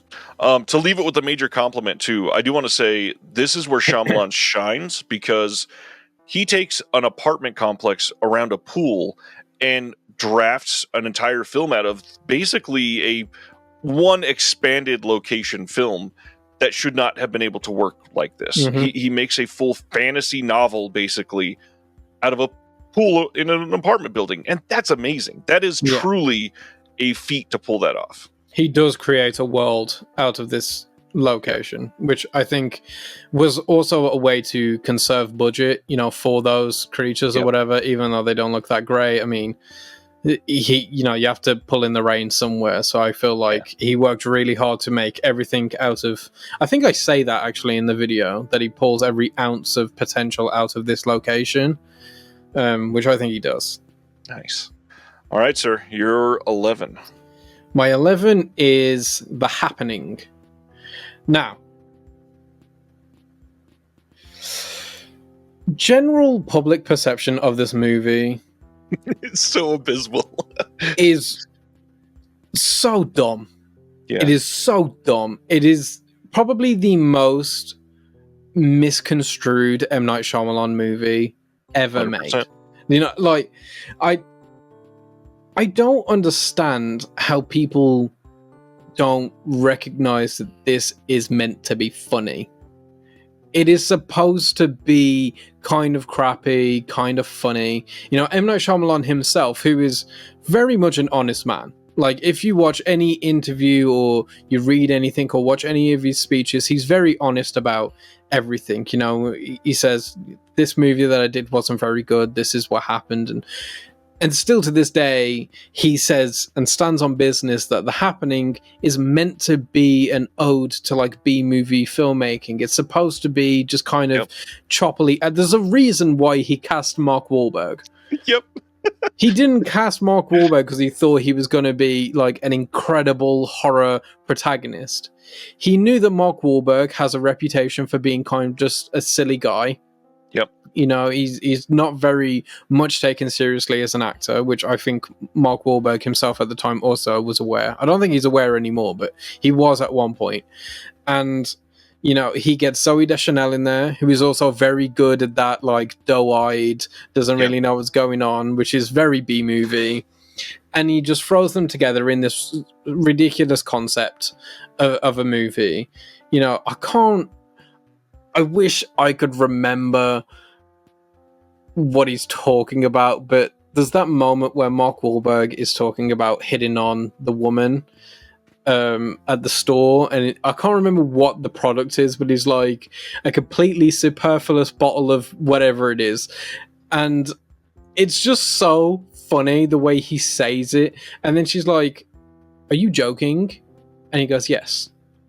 Because obviously he's joking. Like, the movie is meant to be funny. There's a scene where, like, he tries talking to one of the plants, and people, like, think that M. Night is being 100% serious. He's being stupid. He's being a little goofball. Like, Mark Wahlberg discovers that the plants are killing everyone, so his first port of call was, let me go and talk to a plant, which, by the way, is not real. It's like a plastic plant in an office. It's not even a real plant.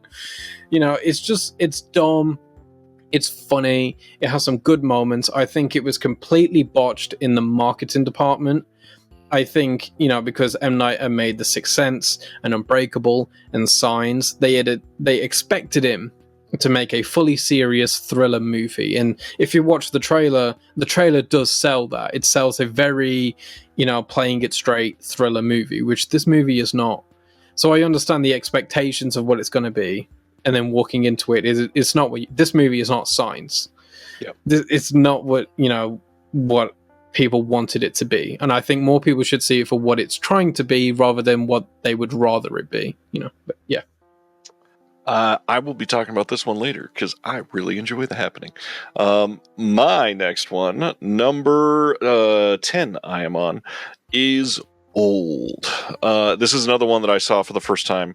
I really wanted to see this in the theater, and I feel like I may have enjoyed this more in a theater. So I hope I get to see it in a theater eventually. I feel like this one would work very well. I mean, it's a pretty movie. Like, there's a lot of really great shots in cinematography in this film. That is probably the biggest thing of praise that I could heap about this. This is one that is just lush. Like, this is one of his best captured films, I think. I just don't know if the story itself works for me. I guess this is an adaptation. I don't know. I've never read what it was from or whatever. And I wanted a little more out of this. And at this point, I feel like this is maybe one of the most stereotypical of the M. Night Shyamalan films in a weird way, because we've gotten this sort of story through so many different methods at this point, through episodes of The Twilight Zone, through random books, through other movies, and it's just, it's experimentation. Like, yeah, okay, that's a weird way to explain this weird thing happening, and I guess I wanted something different out of it. I don't really have a lot to say about it. It's another one that left me just wanting to stare at it, but other than the plot itself, I was not super into. Man, I can't wait to talk about Old later on. All right, that means your number 10. My number 10 is Praying with Anger. We finally got there. So, yeah, this is just a very ridiculously low budget, made for $10 and a shoestring movie that he made like when he was in college or whatever. Yeah. And it's set in India. He is the protagonist. M. Night Shyamalan actually plays the protagonist, which I would actually like to quickly say as well. M. Night has a cameo in damn near every movie he's in. You know, pretty much. There's a couple spots where he doesn't, but he's in this movie and he's really good. He's a very talented actor, and I don't think he gets a lot of credit for that. I think because it's the director showing up in his own movie kind of thing, that people just kind of dismiss it. But he is quite talented, and he pulls off a lot in this movie. You know, the title "Praying with Anger" is so poignant, and I think like M. Night's always been very good at titling movies very simply. You know, to put across the entire feeling of a movie in the quickest summation possible. And Praying with Anger is just such a beautiful summation of this movie, because he's an American who goes back to India to, you know, discover his roots or whatever, and he finds out that he's completely disconnected from his own culture. He doesn't understand anything that's going on. You know, everybody that prays, because he doesn't pray.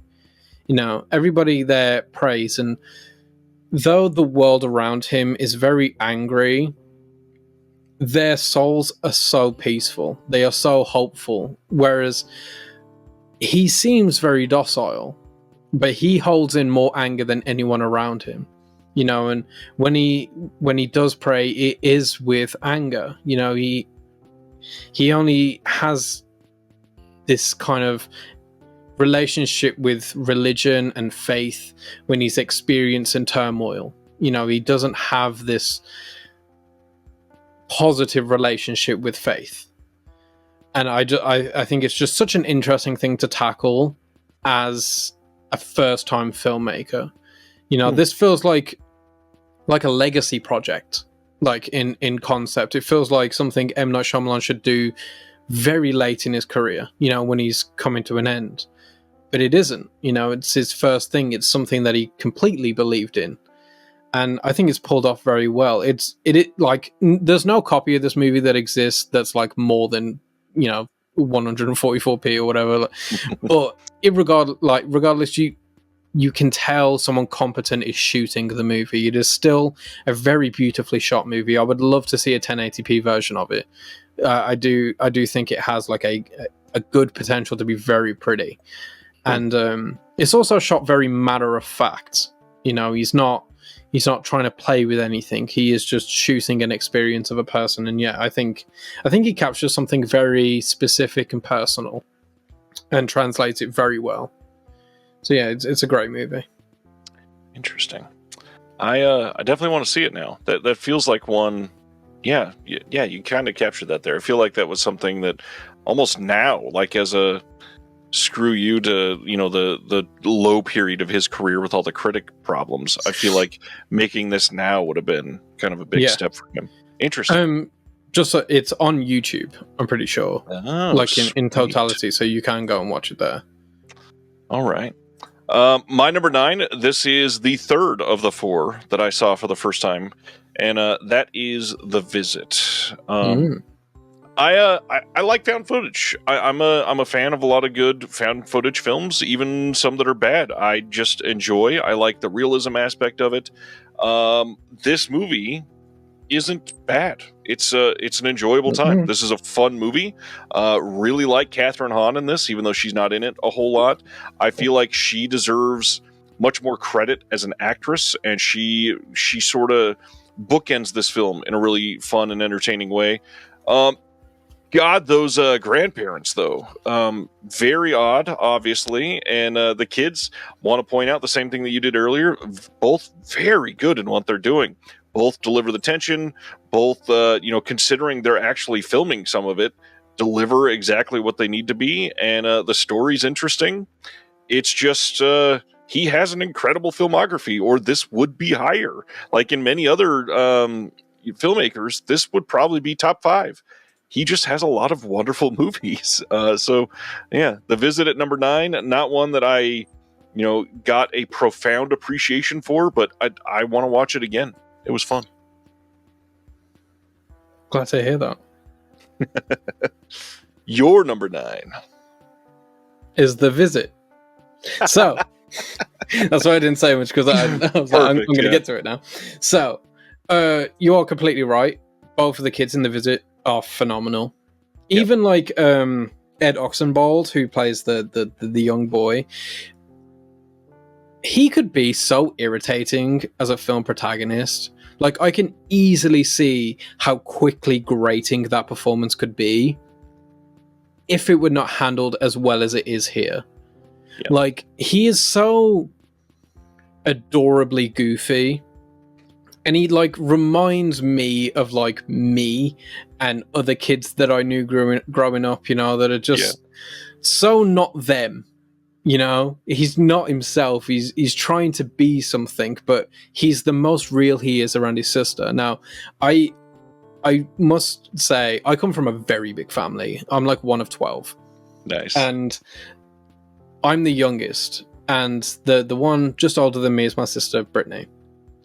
And we're like, after that, everyone's like at least 5 years older, but me and Brittany are about a year apart, you know? And in this movie, I see me and my sister so much in it. Just the way these kids interact and talk to each other and act around each other. You know, they have this rivalry, but it's all based in love and comfort and protection. You know, they want the best for each other, no matter how harshly they talk. And I just think it's something so beautiful that he captured that could just be lost on anyone that doesn't have siblings. You know, it's either means everything to you because you do have siblings, or it's just passable when you don't. It's not, you know, anything wrong. It's just an added bonus. He's very good there. Like you said, the found footage thing, I think one was very smart because he knew what was on the line. So it was the best way to conserve a budget and keep costs low, whilst being very, very proficient in making it. I watched a whole behind the scenes of this film, and just watching him set up even very basic shots. You know, he's standing there with like the DP, and he's like just staring at a hallway, and he's moving him like inches to the left and right, and he's explaining why just like this small gap is more important than just this slightly bigger gap. And it's so specific, and he knows exactly what he wants to do, and that's what the film reads as. You know, it's someone that knows exactly what he wants to do. He I don't know if you know this, but he made multiple cuts of this film. One that he found was way too scary, and that's not what he wanted. And then there was one cut of the film that was way too funny, and he thought that's not going to work. Probably because he had flashbacks of The Happening, and he was like, I can't make funny movies again. People are going to hate me. So he kind of tried to meet in the middle, which I think he does perfectly. There is like, there will be one scene where you are laughing outrageously, and then not even a scene later, in that scene, there's a switch. And you feel the most uncomfortable you have ever felt watching a movie. Even when nothing happens in the end. He's so good at like tricking you into thinking something's going to happen. You know, there's the whole scene with like the whole cleaning the oven stuff. And the first time that happens and you're like gripping your seat. Realistically, you should not be worried. Right. Because at this point in the movie, you know, the grandparents seem like sweet people. You know, nothing obscene has happened yet. You just think they're old people that are just a little bit weird, but they're old people. They don't have any interaction with kids. Yep. It's expected, whatever. So, but even with all that stored in there, you just have this better instinct, this gut feeling going, something's not right. Something really is not right, and it's all in this frame.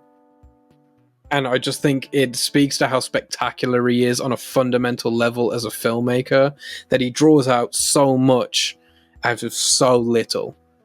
And he's very patient. That's something I learned with this movie. Everything is very patient in this movie.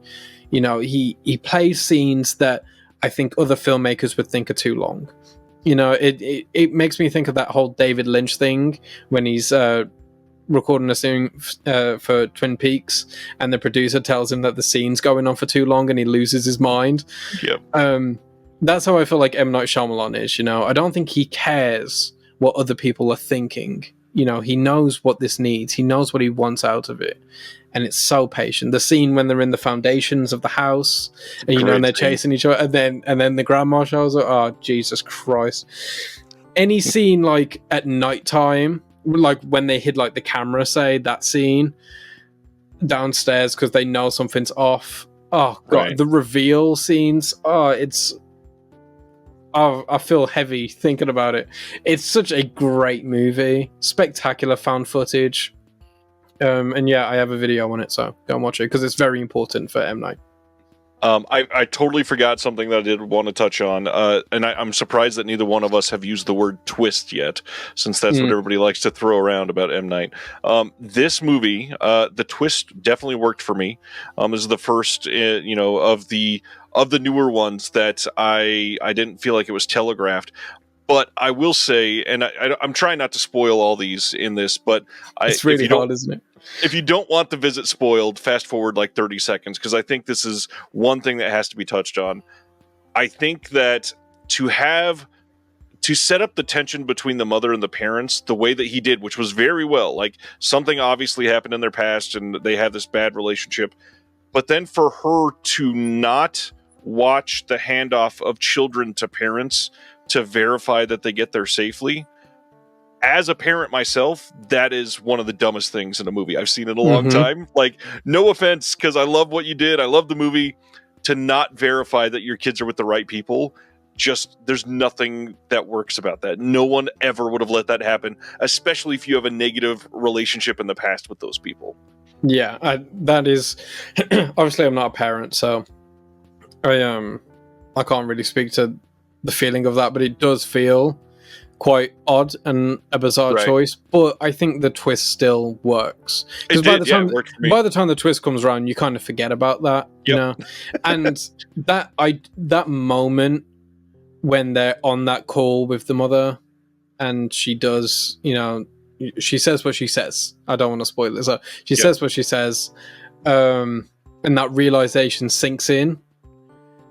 That absolutely stomach emptying moment is so raw, like, because there's other times where like a twist in a movie feels impactful on such a huge scale, you know, it means so much to so many people, but in this movie it is just so specific to two children, the most innocent people you've ever seen in a movie, you know, just harmless, beautiful creatures, and their entire existence, their entire just livelihood is put completely into question, and you feel nothing but terror for them. It's nothing to do with you as a viewer. It is completely about the characters, and even just imagining like what the mother is going through at that moment adds like a whole other layer to that, you know, like that's how that makes me feel. So I can't imagine like you being a parent or any parent seeing that and seeing that realization. It must be the worst feeling. Oh God, no, I don't like it. Yeah, it just definitely made me question the choice there in the plot. But either way, it's still a great film, and I hope more people watch it, because I know it's one that gets... This is one that definitely was a victim of his previous couple films, and people just were out by this point. Oh, I would also like to quickly add that Olivia de Jong and Ed Oxenbould, the two kids, they also were in a movie together the next year called Better Watch Out, which is like a Christmas horror film. Great movie. Friend of my channel, his close friend who's been on the channel, wrote the film. Better Watch Out is great. Oh, yeah. So yeah, they're both in that movie literally just a year later, which I thought didn't realize it was the two kids. Nice. Not too much farther along than yours. My number 8 is The Happening. And again, I enjoyed this movie a whole hell of a lot more than Society. In other filmmakers' lists, this would have been higher likely, but it's M. Night Shyamalan, and he's got a lot of amazing movies. Yes. I do want to say, this movie is so good, and so few people at the time that appreciated it made me feel freaking insane, and I don't understand how we have, we mentioned this before we got into the M. Night Shyamalan topic. I feel like most people have never seen The Happening. They've seen a couple clips and have judged the film based on what they've seen. Yeah. The Wahlberg communication to other characters in this movie is so weird that it has to be on purpose. It's very clearly somebody trying to make a send-up of his favorite films from the late 50s, and it works as that. And yeah, the end of the movie, the idea of the twist being this last, revelation, the last 45 seconds, it's weird. It's the same sort of thing like in the 50s, the films that were out there, they have weird explanations for things that you can't look into because it doesn't make a lot of sense. Sure, that's what he was making here. And I know it's cliche, but like, the movie is good because of the friends we made along the way. The journey is the point of this film. The awkward interactions, the freaking hilarious way that you have this old lady in this house interacting with Mark Wahlberg and Zooey Deschanel. The random, the deaths that you see people doing near the beginning of this movie. Everything is just like, what am I watching? And that is fun. There is no reason to not get lost in this movie. I like The Happening so much more than most people. Yeah, me too. I really enjoy The Happening. I'm trying to get my girlfriend to watch it because I think she'll really like it too. It is just such a fun movie. If you go into it without, seriously, anyone watching, if you have never seen a video on this movie, if you have never read anything about this movie, you don't know really anything about, just go and watch it. Just watch it with nothing in your mind and give it like a very fair shot, because I think same thing with Lady in the Water. I just think so many more people would love this movie if they gave it a chance. Fully. And to be fair, I think one of the major failures here was the marketing. They marketed this like a full-on horror movie. And to be fully fair here, they could have made a great horror movie out of this premise. It could be made into a terrifying film. This is not meant to be a horror movie, period. No. The thing is, you are right, with the whole the 50s thing, but if M. Night Shyamalan had made The Blob in 2008, people would have hated it. Yep. Okay? And they would have hated it. If M. Night Shyamalan made The Fly in 2008, it'd be labeled one of the worst movies ever made, because that's just how they wanted to perceive it at that time. Yep. And I think it's time we look. I genuinely might do a video on The Happening one day. I think I'm going to get to a point where I will have a video on every single M. Night Shyamalan movie except for After Earth. I've just got nothing to say about After Earth. That would be the best part. Make a video on After Earth, but it's like 2 sentences and only 20 seconds. It's an April Fool's video. All right, Sarah, that leads to your number 8. My number 8 is Old. So, Old is a movie that when it came out, I did not know how to feel about it. It's like a movie that at the time, I knew was trying a lot of things, and I just couldn't figure out whether that meant anything to me. Whether I felt like those things worked or didn't work. And I watched it one more time after that, and I was like, this works for me completely. I do think it's a movie that gets better on every rewatch. Absolutely. You notice the effort that's going in on every single rewatch.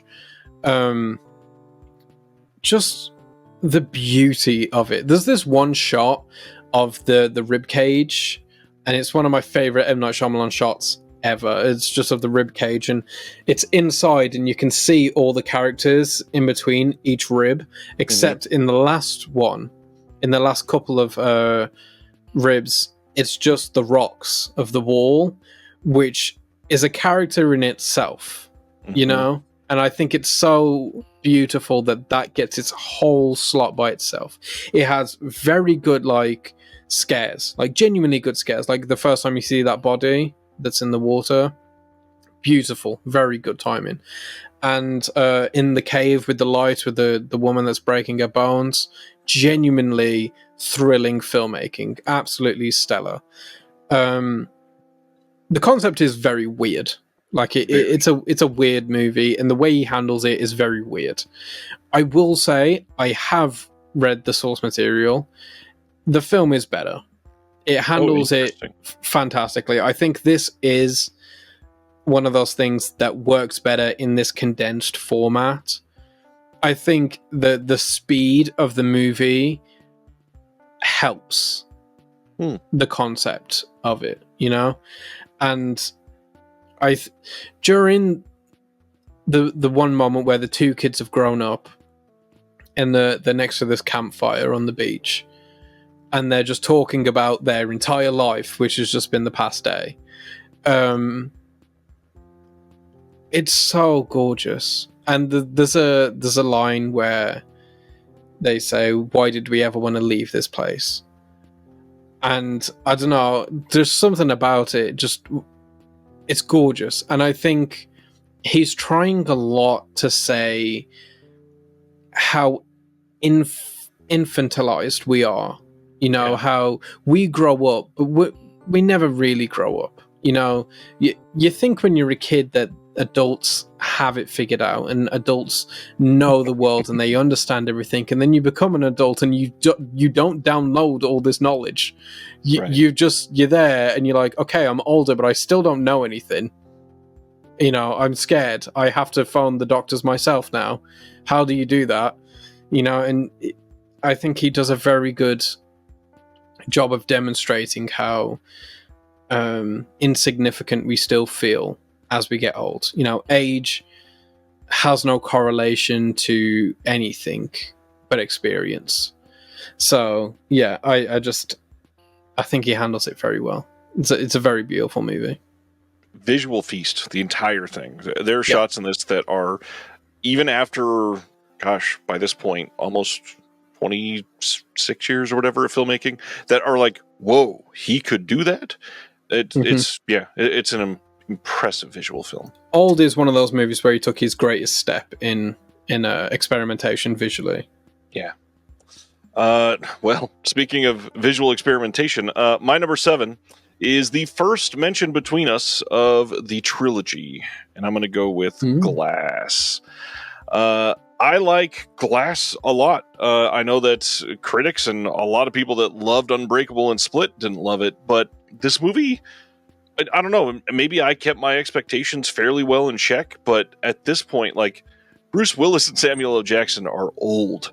I knew that it wasn't going to be like the X-Men power up that people wanted it to be, and even then he kind of got some of that. Like, we got some of what we probably, knowing what we know about Bruce Willis now, probably shouldn't have gotten at that time. I think the addition of Sarah Paulson was interesting. I know a lot of people don't like her all that much in this, especially because of the third act and the way that a lot of that was handled. They're insane. Yeah, I think that he told a very, like, well-rounded, well-thought-out story here.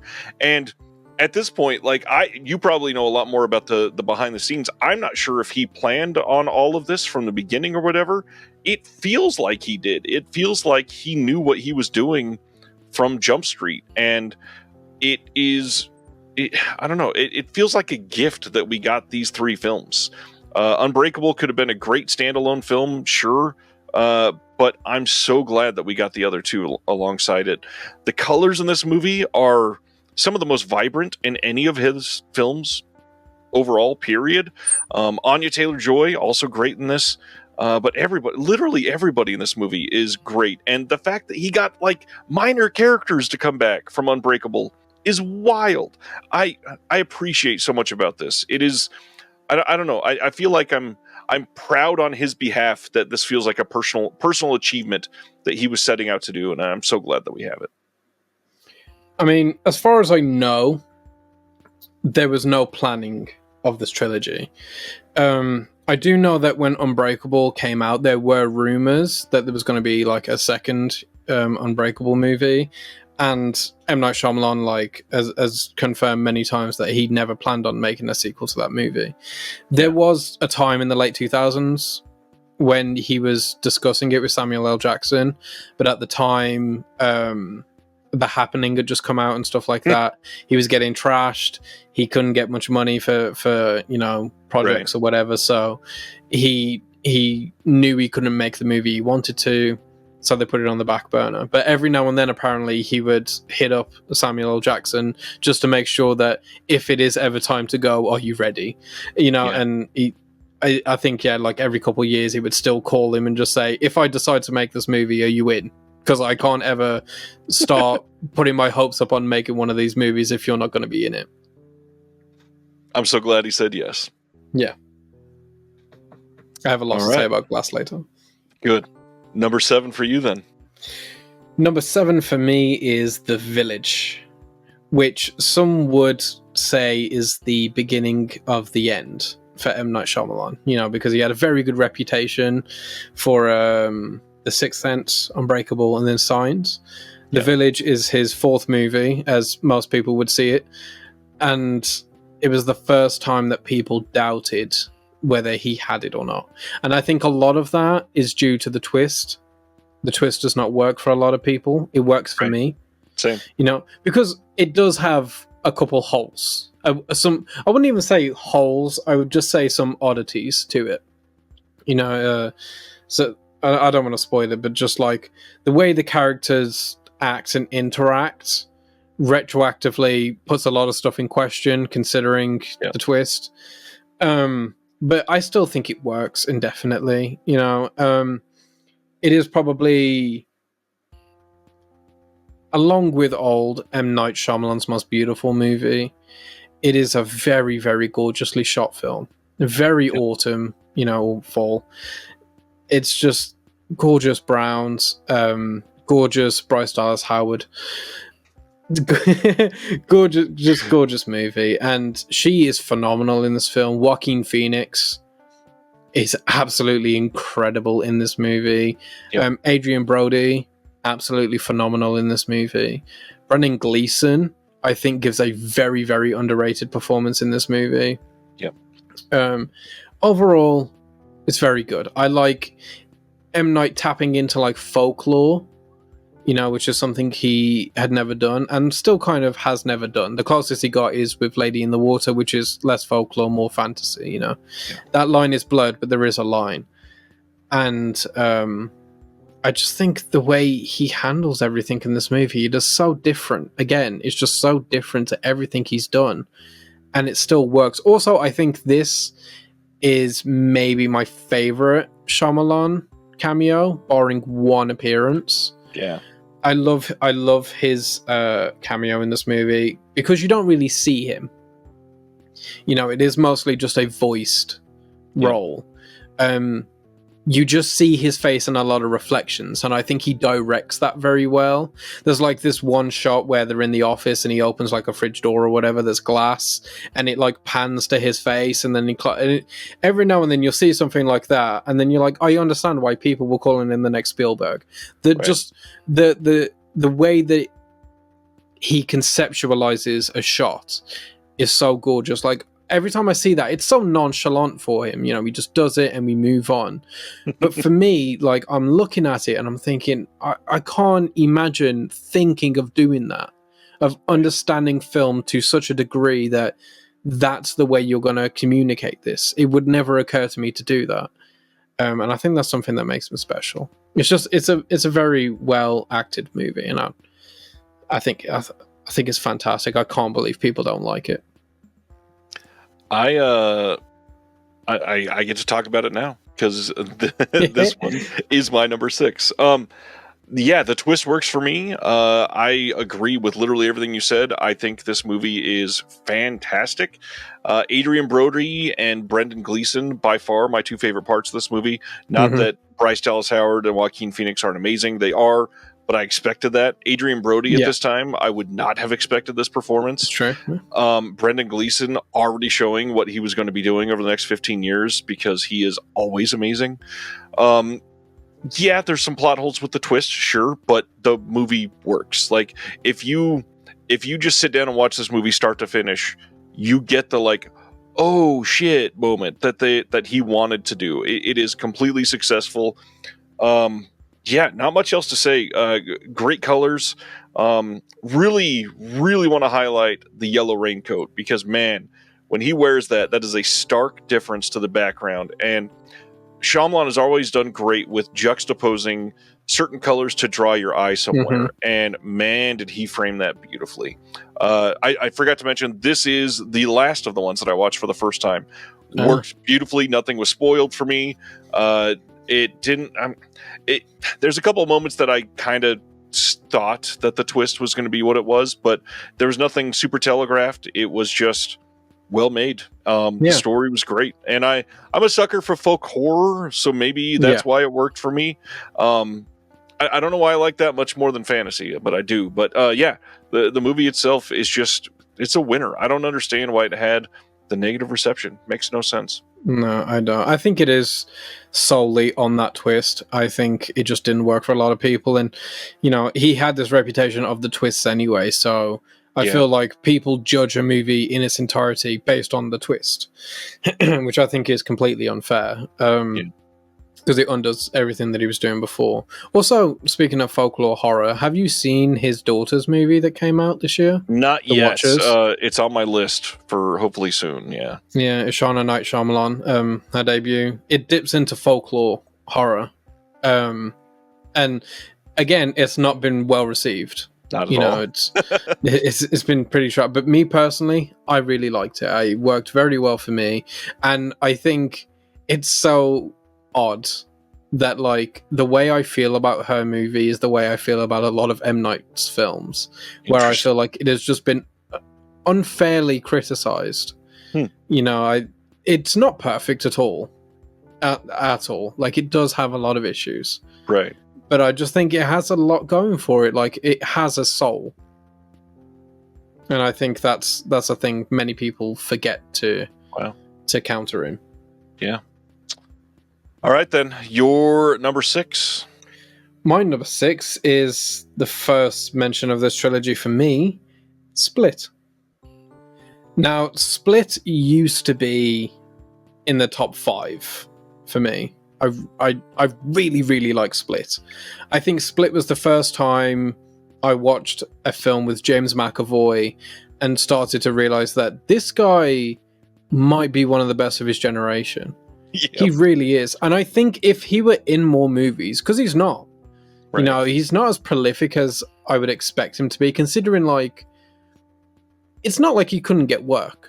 He was Professor X in X-Men. Like, he's a high-profile person, and every time he's in a movie, even if the movie's not very great, people say, but James McAvoy, he was pretty good. And he's a phenomenal actor, and I think if he was in more stuff he would be more highly regarded, but in this film he just absolutely carries it, and I think that's intentional. Because M. Night is doing a little bit with the feeling and the framing and the stuff like that, but I think he knows that this film weighs on this character. If this character does not work, the movie does not work. It falls apart completely. This needs to work. And I think James McAvoy handles that with such ease that the general person doesn't even understand that that's not how, like, if just anyone was even slightly worse, the whole movie kind of gets rubbed off as terrible. Right. That's how close it is. It's one performance away from being a terrible movie.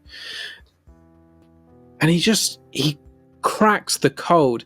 Every single character that he plays in this movie, because if people don't know, he plays a character with a split personality. I've completely forgot the word, but that.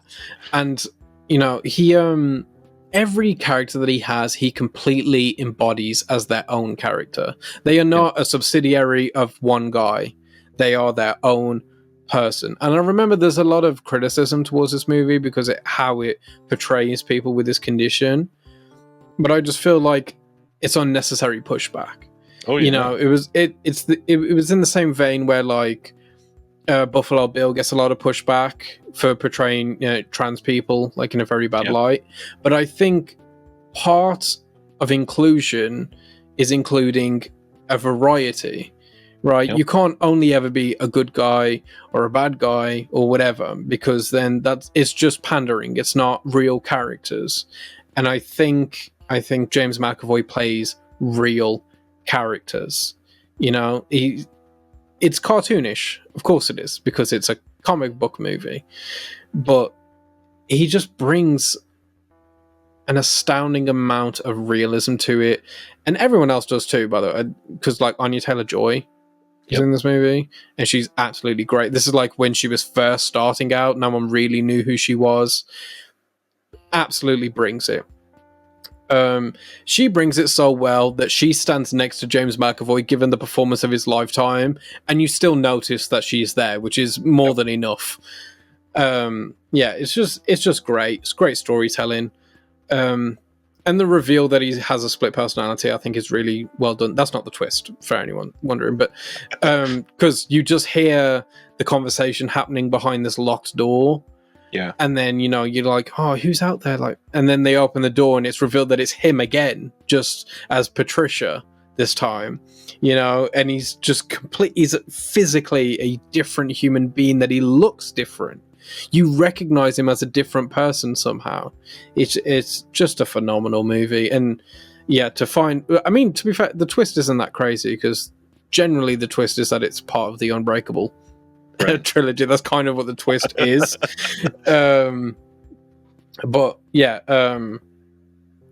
It works so much. And I remember I watched this before watching Unbreakable.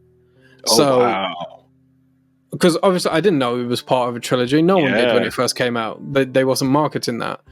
I just went and saw this movie, and then at the end, obviously David Dunn's at the bar or whatever, and I remember everyone going, "Whoa!" and I was there like, "What? What's going on?" Is the twist that Bruce Willis is in the movie? I don't know what's going on. 4 seconds. Oh wow! Yeah, it's a great Interesting. Movie. That's crazy. Okay, I'll talk about Split in a few minutes. My number 5 is an interesting one, because it is technically his most recent film, Knock at the Cabin. This one, I don't know. There's something about this. Again, I mentioned that we would talk about another adaptation later. This one feels like one that works to me. The Last Airbender and this one are both ones that I did not consume the primary source before going into it, and I don't have the vitriol and hate of everybody that read the novel and held it dear to their hearts. So I really liked this. I was fond of the story. I thought that it felt, it felt like M. Night Shyamalan, kind of like I mentioned earlier. It's one of those.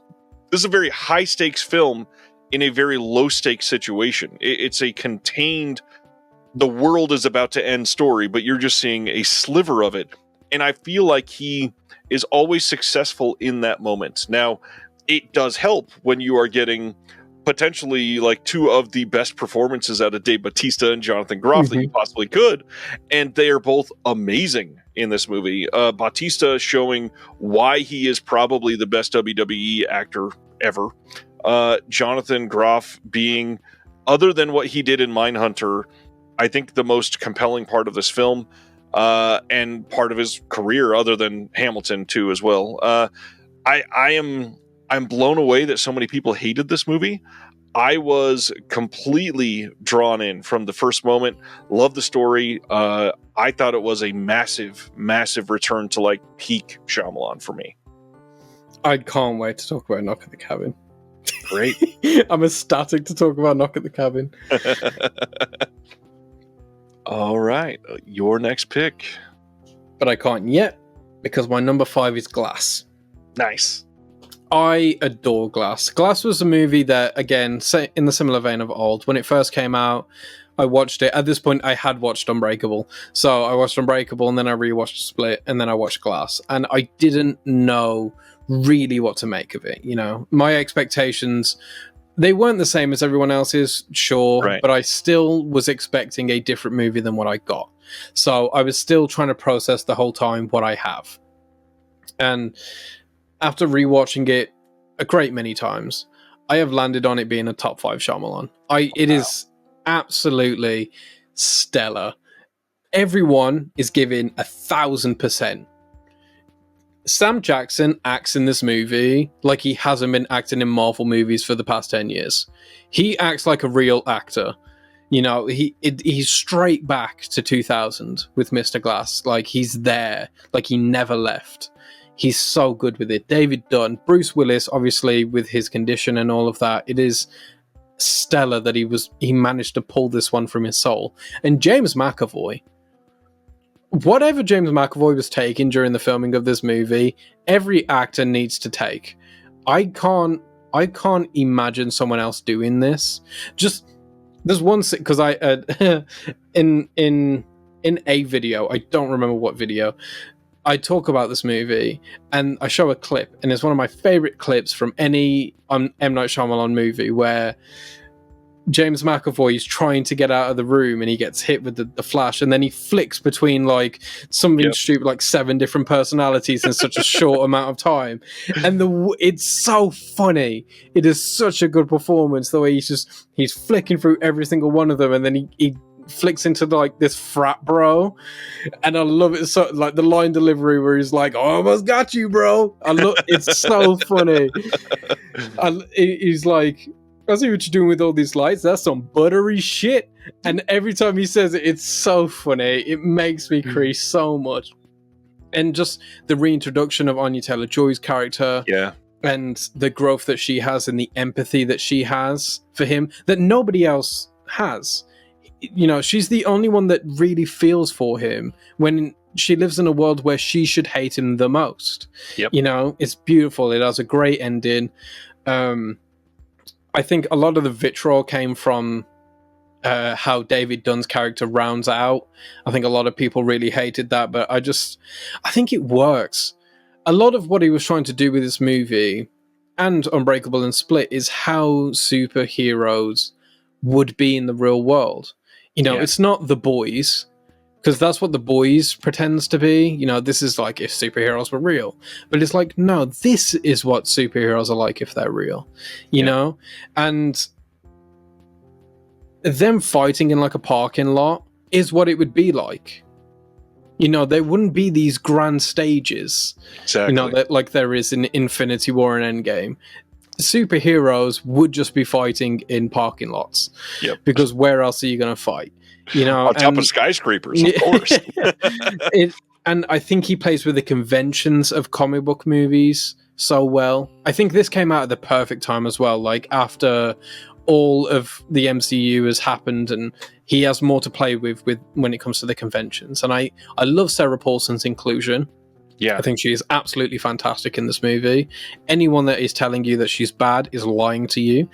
The whole concept of the movie playing with, okay, so we've spent 2 movies telling you that superheroes are real. Now, at the last installment, I'm going to ask you, are they? Right. And the whole movie, you're like, yeah, of course they are. You've told me that they are. And then like you get halfway through to the last and you're like, I don't know if they are. Wait, are they not? Are superheroes just not real? And I think they do such a good job at like convincing you that what you've seen for the past 2 and 3 movies is not what you think you saw. It's quite incredible, because it starts making you think like, oh yeah, there are people that can do that actually. That's not that impressive. You know, you're seeing superhuman feats and just going, no, I think my dad could do that. You know, it's so good. And yeah, it's visually very striking, very beautiful movie, plays with colors super, super well. It's a top tier Shyamalan movie. I agree. Number 4. I think this is one that many people would have probably at their top. And I'm going to go all the way back to The Sixth Sense here. This, you know, speaking of striking colors, obviously we know now that this is where he started all of that, dealing with colors in a way that is telegraphing a story in itself when you go back and rewatch it and get much more enjoyment out of, wow, he really was telling us through the entire film.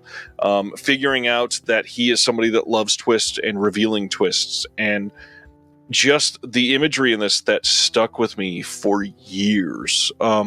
The young boy walking down the hallway with half his head blown off, the vomiting in the tent, the immediate reaction of almost feeling cold yourself when you see someone else exhale and you can see their breath.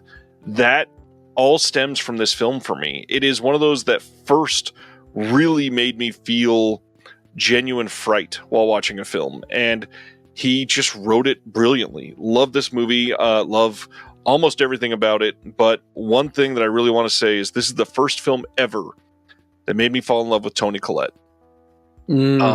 I think that she is, in my opinion, one of our greatest living actors, and this is the first thing I saw from her, and the first thing that made me say, wow, this is a person that can harness emotion in a way that most people can't in their real life. And she is freaking sitting in a car, and some guy is telling her how to move her face, and she can do it that good. How am I on this earth? Like, she can control everything. She's amazing. I fell in love with her as an actor in that moment, and I've never let go. I appreciate this movie so much just for delivering her to my brain. Speaking of Toni Collette, have you ever seen the movie Muriel's Wedding? Yep. Yeah, that's in my top 100. I adore that movie so much, and she is so fantastic in it. Anyone that's seen that movie, not seen that movie, should go and see it. Also, really random about that film, actually. Hollywood Reporter do that series where it's like the round table, where they get like all the actors, and there's one where they did directors, and Ridley Scott was on it, and they asked the question, if you could preserve one movie for all of time, what would it be? And Ridley Scott says Muriel's Wedding, and everyone laughs it off, but he's like so serious about it, and then he explains why he loves the movie, and I'm like, Ridley Scott, that's my goat. Like, he's correct. So it was a great movie. My number 4, we have Knock at the Cabin. I do have a video on Knock at the Cabin about like all the secret themes and messages and everything that he puts into there, because there is so much symbolism in this movie that I think went over so many people's heads, and not to say that I know better, I just feel like I pay more attention. Like, I'm really looking for that stuff. It's one of the reasons I watch movies, is to find stuff like that. And I think M. Night Shyamalan is just so fantastic in this. And I have read The Cabin at the End of the World, and this movie is better. It is. There's not many times where the adaptation is better than the source material, but this is one of those times, I think. He does change the ending, which I think is where a lot of people hate the film. Right. I think that's where a lot of that response comes from. But I think he changed the ending for the better. Because the book has the exact same story, basically, the entire way through. It's very, the movie's very faithful for basically all of it. But then in the book, the ending feels like it just takes so much out of the journey. It feels very mean-spirited towards the end. And a lot of the oomph gets taken out, a lot of passion, a lot of the emotions, they just suddenly feel very empty, which is definitely an artistic choice, and I understand why they went with that choice. But I think what M. Night goes for at the end of Knock at the Cabin makes the emotions greater, it makes the experience more powerful, and it makes a rewatch of the film far greater than if he had went with the original ending. Beautiful shots in this film. I love how he shoots the first conversation with Dave Bautista's character and the young girl. That first conversation, just the way it's shot is absolutely, gorgeous and brilliant. It does like a great job of convincing you that he's not a bad person, which, if you just look at the situation objectively, just look at the facts of the situation, it is scary, especially, if you're a parent, because what you're seeing is a child in the middle of nowhere in a forest collecting grasshoppers by herself, and then suddenly this enormous man, huge, one of the biggest men you've ever seen, walks out of the middle of the woods, and he just starts talking to this girl, which is a very, very terrifying situation. And yet somehow when you're watching it, you feel so at peace. You feel like he genuinely means well. It doesn't feel like a serial killer trying to it's not Pennywise in the sewer, talking to Georgie. It feels honest. And the entire movie feels like that. It is so powerful. I think it is probably his most powerful movie, barring my number one spot. Even though I have movies above this, I just think the emotional presence in this film cannot be understated. And the performances, like you say, are great across the board. There is not a weak link in the chain. From the very little girl who I wish I knew the name of. She is absolutely stellar in the film. Rupert Grint, randomly coming out of retirement to do an M. Night Shyamalan film. Okay, sure, why not? He's absolutely great in it. His final moments are absolutely great. The emotion that he pulls into that moment is so serious. And I think it's so great at doing the back and forth with you, whether, what's going on is real or not. And how that's represented in the characters. One's very based on their worldview. He's very stuck in one way, and the other one's more open to maybe it's this. Yeah. And I think it's just absolutely phenomenal. Some of the best filmmaking he's ever demonstrated. And I do think it's one of the best of the decade. One thing, a word I forgot to mention, I guess I should say, about this is a movie that you don't expect to feel this, but there is a lot of empathy in this film. There's so much like preparing for grief. There is so much caring about how other people are perceiving them or reading them as individuals. And something about the way that he gets that across feels much more nuanced than I think other filmmakers most likely would have approached that.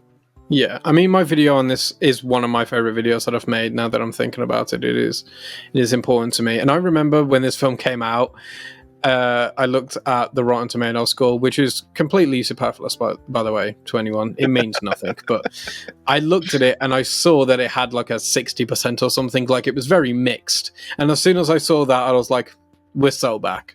Right. This movie's going to be great. An M. Night Shyamalan movie that comes out that nobody's sure whether it's good or not, it's going to be phenomenal. And I watched it and it just was. It was absolutely great. And yeah, you are right. It is a very empathetic movie. I remember one of the main criticisms of the film was that some people felt it was homophobic, and I thought that was just an horrific, a horrific misreading of the film. I don't think I've seen many films in this vein anyway be so empathetic to that life. And yeah, it's such an empathetic movie to everyone involved. To like, it suddenly makes everyone in the situation feel like a victim, which is such an interesting thing about a film that's demonstrating like power dynamics. Everyone feels like a victim, which I think is just incredibly powerful. Yeah, the whole homophobia thing, it's treated so nonchalantly. It's barely even a blip in the plot point. It makes no sense. All right, then. We're in top 3 territory, so obviously these are important for both of us. Clearly, we both love this filmmaker, and we are at a point where these are probably masterpieces for both of us. Number 3 for me is Unbreakable. I can't remember if I've seen this more than Signs or just right around the same amount of Signs. I've seen Unbreakable so many times that I feel like every time it's an exercise to find something else that I appreciate just a little bit more. And there's something about this movie that allows me to do that. In every single viewing, I notice something small. And every single viewing, I walk away with it growing in esteem for me, which is wild, because the first time I watched it, it was, I've never seen anything like this, and I want all movies to be like this. I appreciate so much about how human the story feels when it's meant to be about somebody who's literally being treated as a superhero. Yeah. Everything about it is personal and attentive and emotional and done in a way that movies that are meant to be treating this otherworldly human could not possibly fathom speaking about a personal depth of emotion that this movie even grasps in the first 20 minutes. It is so dense in the way that it is approaching every aspect of these relationships, and the sheer melancholy of being somebody like Glass or like Dave Dunn. Like, there's so much in this that is, I don't know, it's hard to talk about because there's so much to this. This movie is beautiful and drab at the same time. It is heartbreaking and exciting at the same time. It is like an illogical fallacy, and yet when you get done, you feel like it makes perfect sense on every single level. And I don't know, it's one of those that makes me question how anybody can feel like they can make a movie after something like this, because it feels so fantastic. So, my number 3, and you are right, by the way, these are all from Knock at the Cabin, so my top 4, I think, are all perfect movies. I give them all 10s. Wow. So, number 3 is The Sixth Sense. So, obviously, I think we've both been a little bit controversial, because I think, in general, most people consider this his best movie.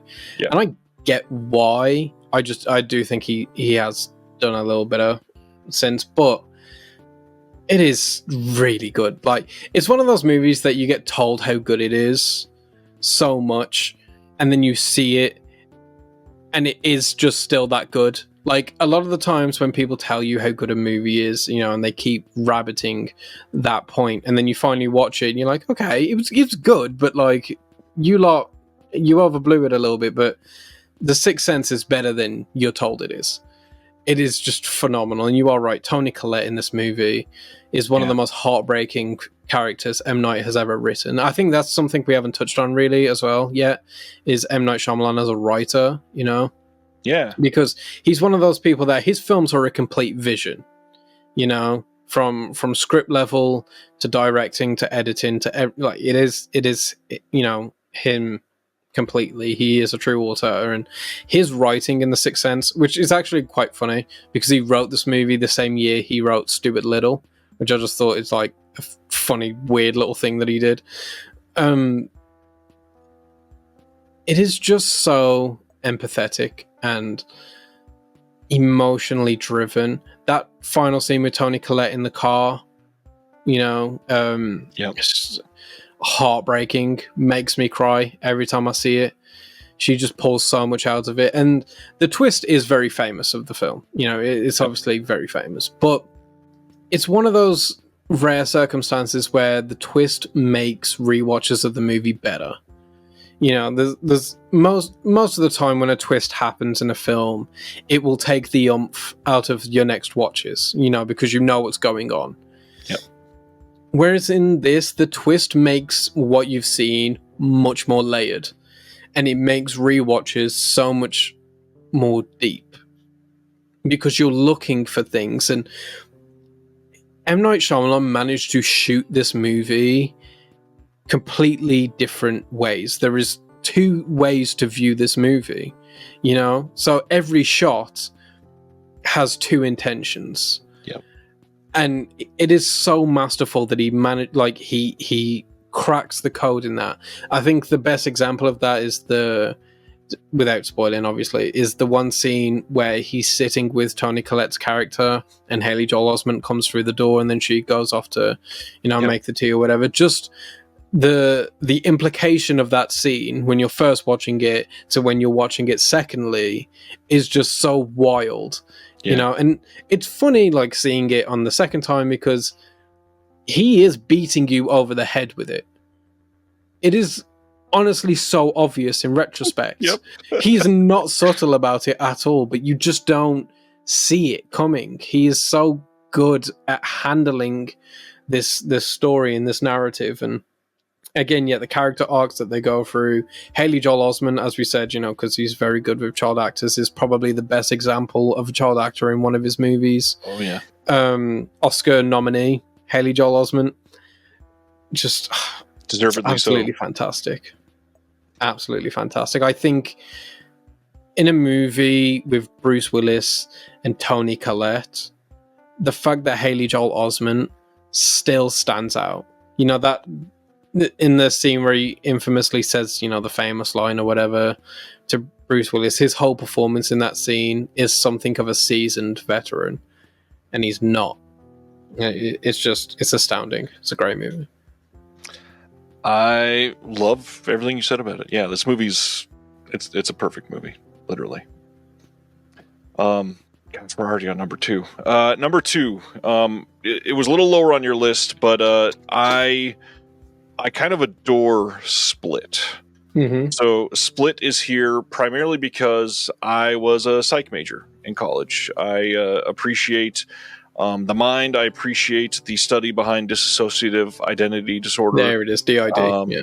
I appreciate the nuance that they approach this, which I don't understand any pushback on the way that they handled portraying any of this, because there was, again, he is such an empathetic filmmaker in everything. I've never felt like a negative aspect of him going into any of these characters in any of the films, except for the critic and Lady in the Water. Well, yeah, it's met with vitriol. Split is one of those movies that you connect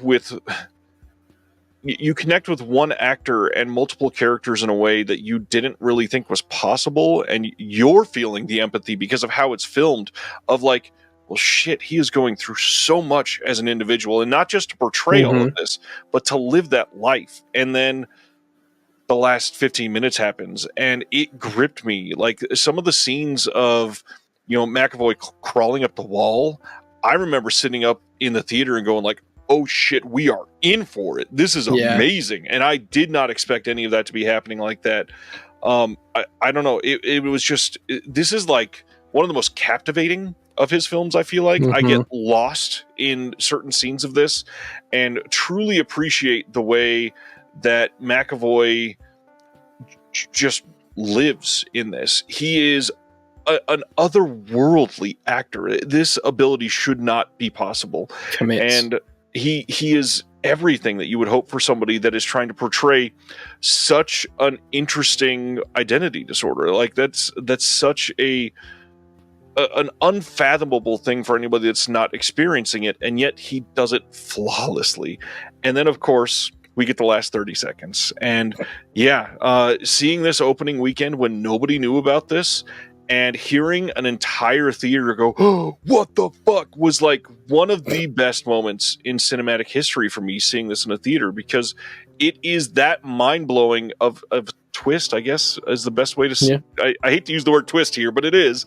To hear that it's in the same universe alone was enough, and then to find out later we're getting more was such a crazy way to deliver on that promise, that it is... Again, it's like a miracle that he was able to pull this off this way. Just the secret of doing that in modern film is nigh impossible to deliver. I think that's the benefit of him, you know, handling these projects almost solely, you know. If this was a big studio movie, that would have been revealed in the final trailer, like 10 days before the film came out, you know?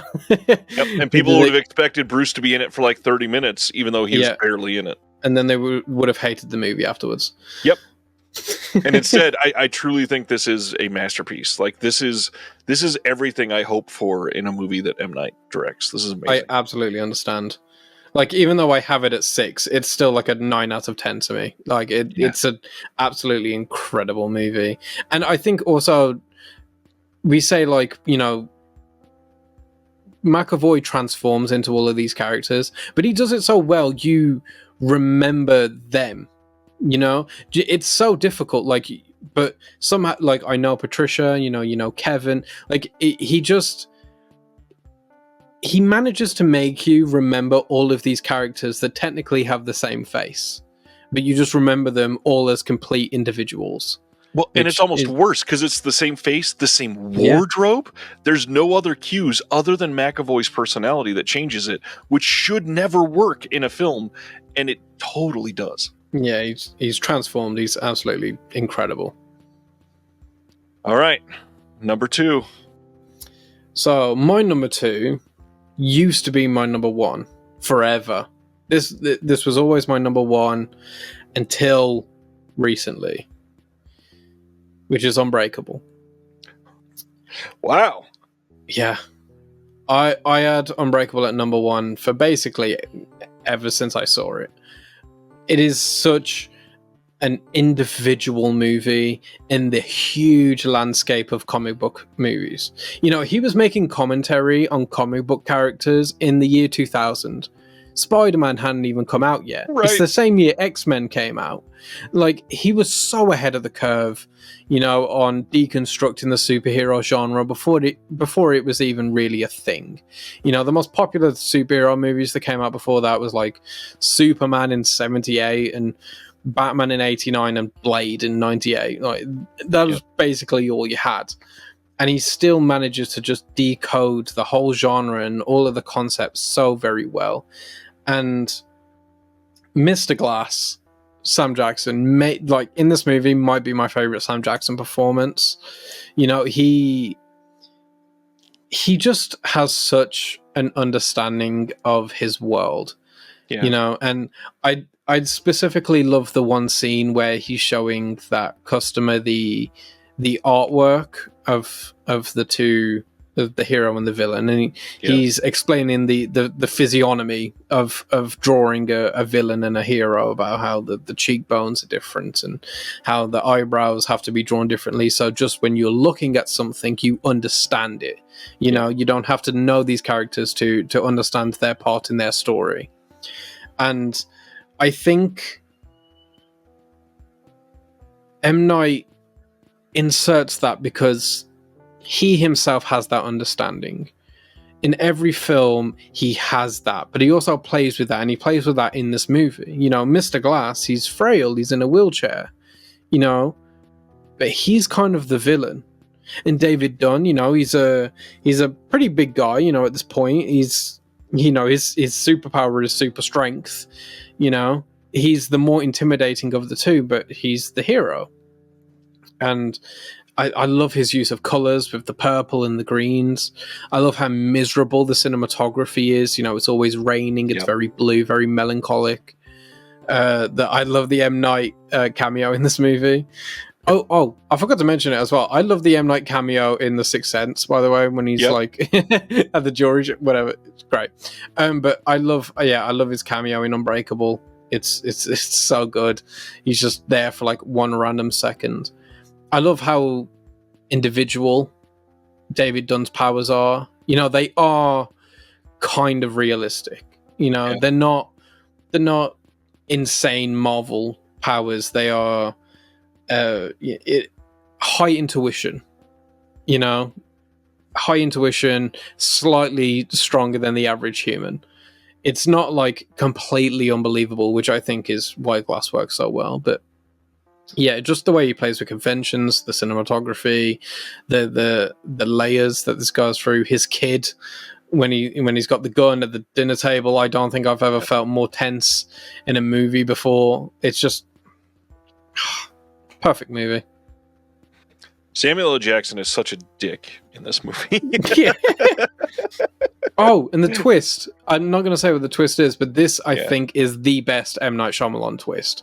I don't think there is a single one that is as unpredictable as this one. I don't think anyone has ever guessed this twist, ever. It's just not possible. It completely reshapes the movie. It's the same as The Sixth Sense, and it changes the way, you know, it feels on a rewatch. So, yeah, phenomenal. Yeah, Unbreakable's amazing. But that leaves us to number one, and I'm kind of surprised that we both have the same number one. Yeah. All that's left is The Signs Before Us.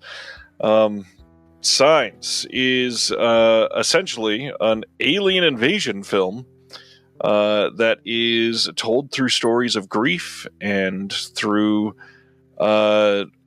religious, you know, coping with religious trauma and how that changes the way that you are framing your life, and delivered by some of the best performances in his filmography. Again, with Joaquin Phoenix, and Mel Gibson is amazing. M. Night Shyamalan playing a pretty important part in this movie even, and does very, very well. This movie is terrifying and sad and bleak and silly. Some of the best comedy bits in this movie. I mean, I will never forget the very moment when it's a straight flash cut edit to the three of them sitting on the couch with the tinfoil hats on. It is such a funny fucking moment. I don't know. Why do you love Signs? Let's go into that. Signs. Signs is M. Night Shyamalan's best script. I don't think it's even close. This is the best writing he has ever done, which I recently learned from M. Night himself that this is the second quickest script he's ever written. Wow. Other than his new movie Trap, which is now his quickest script he's ever written. But it's just phenomenal, like, to say that this is the quickest script he had ever written, you know, up until this new movie, because it is so densely layered. Every character is so realized and so thoughtful. Mel Gibson is on another planet in this movie. That one massive monologue he gives, you know, and he's saying when people experience something like this, they break into the two groups, and he goes down and then he asks the question, so you have to ask yourself, are you a person that sees signs or sees miracles? Or think about it this way, do you think there is such a thing as coincidence? I'm paraphrasing, but that's basically what he says. Yeah. And it's such a powerful monologue. It is so worthy of every eyeball that has ever seen it. It's just so full and so beautiful. The whole swing, the whole swing thing, oh, it's so good. The water, you know, I quote this movie damn near every day, like, because I'm one of those people that, like, I never finish a drink. Right. I don't know why I'm like that. I just never do. Like, right now on my desk, there's like a half-drunk bottle of Pepsi. And then there's the Monster I'm drinking. There's a Coke Zero there that I haven't finished either. And my girlfriend always asks me about it. Like, she was like, why haven't you finished that? And I always just say, there's a hair in it. Or something like that. I love... It's contaminated. Right. I love saying it. It's just... It's funny. But I love how that fully comes all the way back around. I think, other than Praying with Anger, this is M. Night Shyamalan's best performance on screen. Yep. You know, his whole little monologue in that car is some of the most powerful stuff in this movie. God, I love this film. I can't believe it. It is the funniest he's ever been. Yep. It is the most deep he's ever been. It's just beautiful. I can't believe someone has made such a cathartic movie out of aliens. Yeah. You know, it's an alien invasion movie that is nothing to do with the aliens at all. Yep. And that one jump scare, you know, of the tape that he sees, yeah. Oh my God. Scared the fucking shit out of me when I was a kid. Yeah. For phenomenal. Me, the scene at the party is obviously amazing. I also love the roof jump scare. And then following that, Joaquin Phoenix and Mel Gibson running around the house and then essentially running into each other is one of the most, like, well, this is odd situations in any of his movies. And the way that they approach, like, running through the corn is terrifying and also silly. I don't know. Every single choice in this makes sense and is done in a way that just makes me appreciate him as a writer, as an actor, as a director that is directing for the eye of the actor. The empathy of a family growing up without a mother in this type of situation. The idea of religion playing into a huge part of this, like it does in so many of his movies. In a way, I'm not even religious anymore, and it affects so much of how you view Mel Gibson's choices and Joaquin Phoenix's choices, and the family just trying to not even thrive, but literally just survive together outside of the alien aspect, which now is a different, complete fight, obviously. Yeah, this movie is a literal perfect film.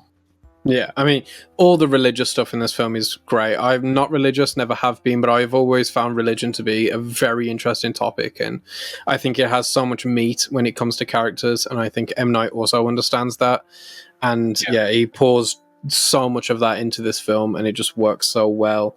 With the swing thing, I love when he's talking to the army enlister or whatever, and then he's talking about the records, but then the other guy goes, he also has the strikeout record as well, and he basically explains, like, it's because I always swing. It always felt wrong not to. It's beautiful. The funny moment when they're running around the house and he's trying to tell him to, like, curse, to, like, intimidate them or whatever, so he's doing the most awkward, like, post-preacher cursing, and then when they finally meet up, he's like, I cursed, and then Meryl's like, I heard. Like, it's like so funny. But yeah, it's absolutely just gorgeous storytelling, gorgeous filming. All of it's great. The tension's great, the comedy's great. Perfect movie, one of the best ever made. I agree. This is a damn good list for both of us. I'm so glad that we went with this. I'm amazed and very, very honored that you would stay up late tonight to discuss all this with me. And this is a long conversation. So it has been, yeah. I've been worried about that. I'm watching the time go up, and I'm like, oh no, he's going to cut this episode.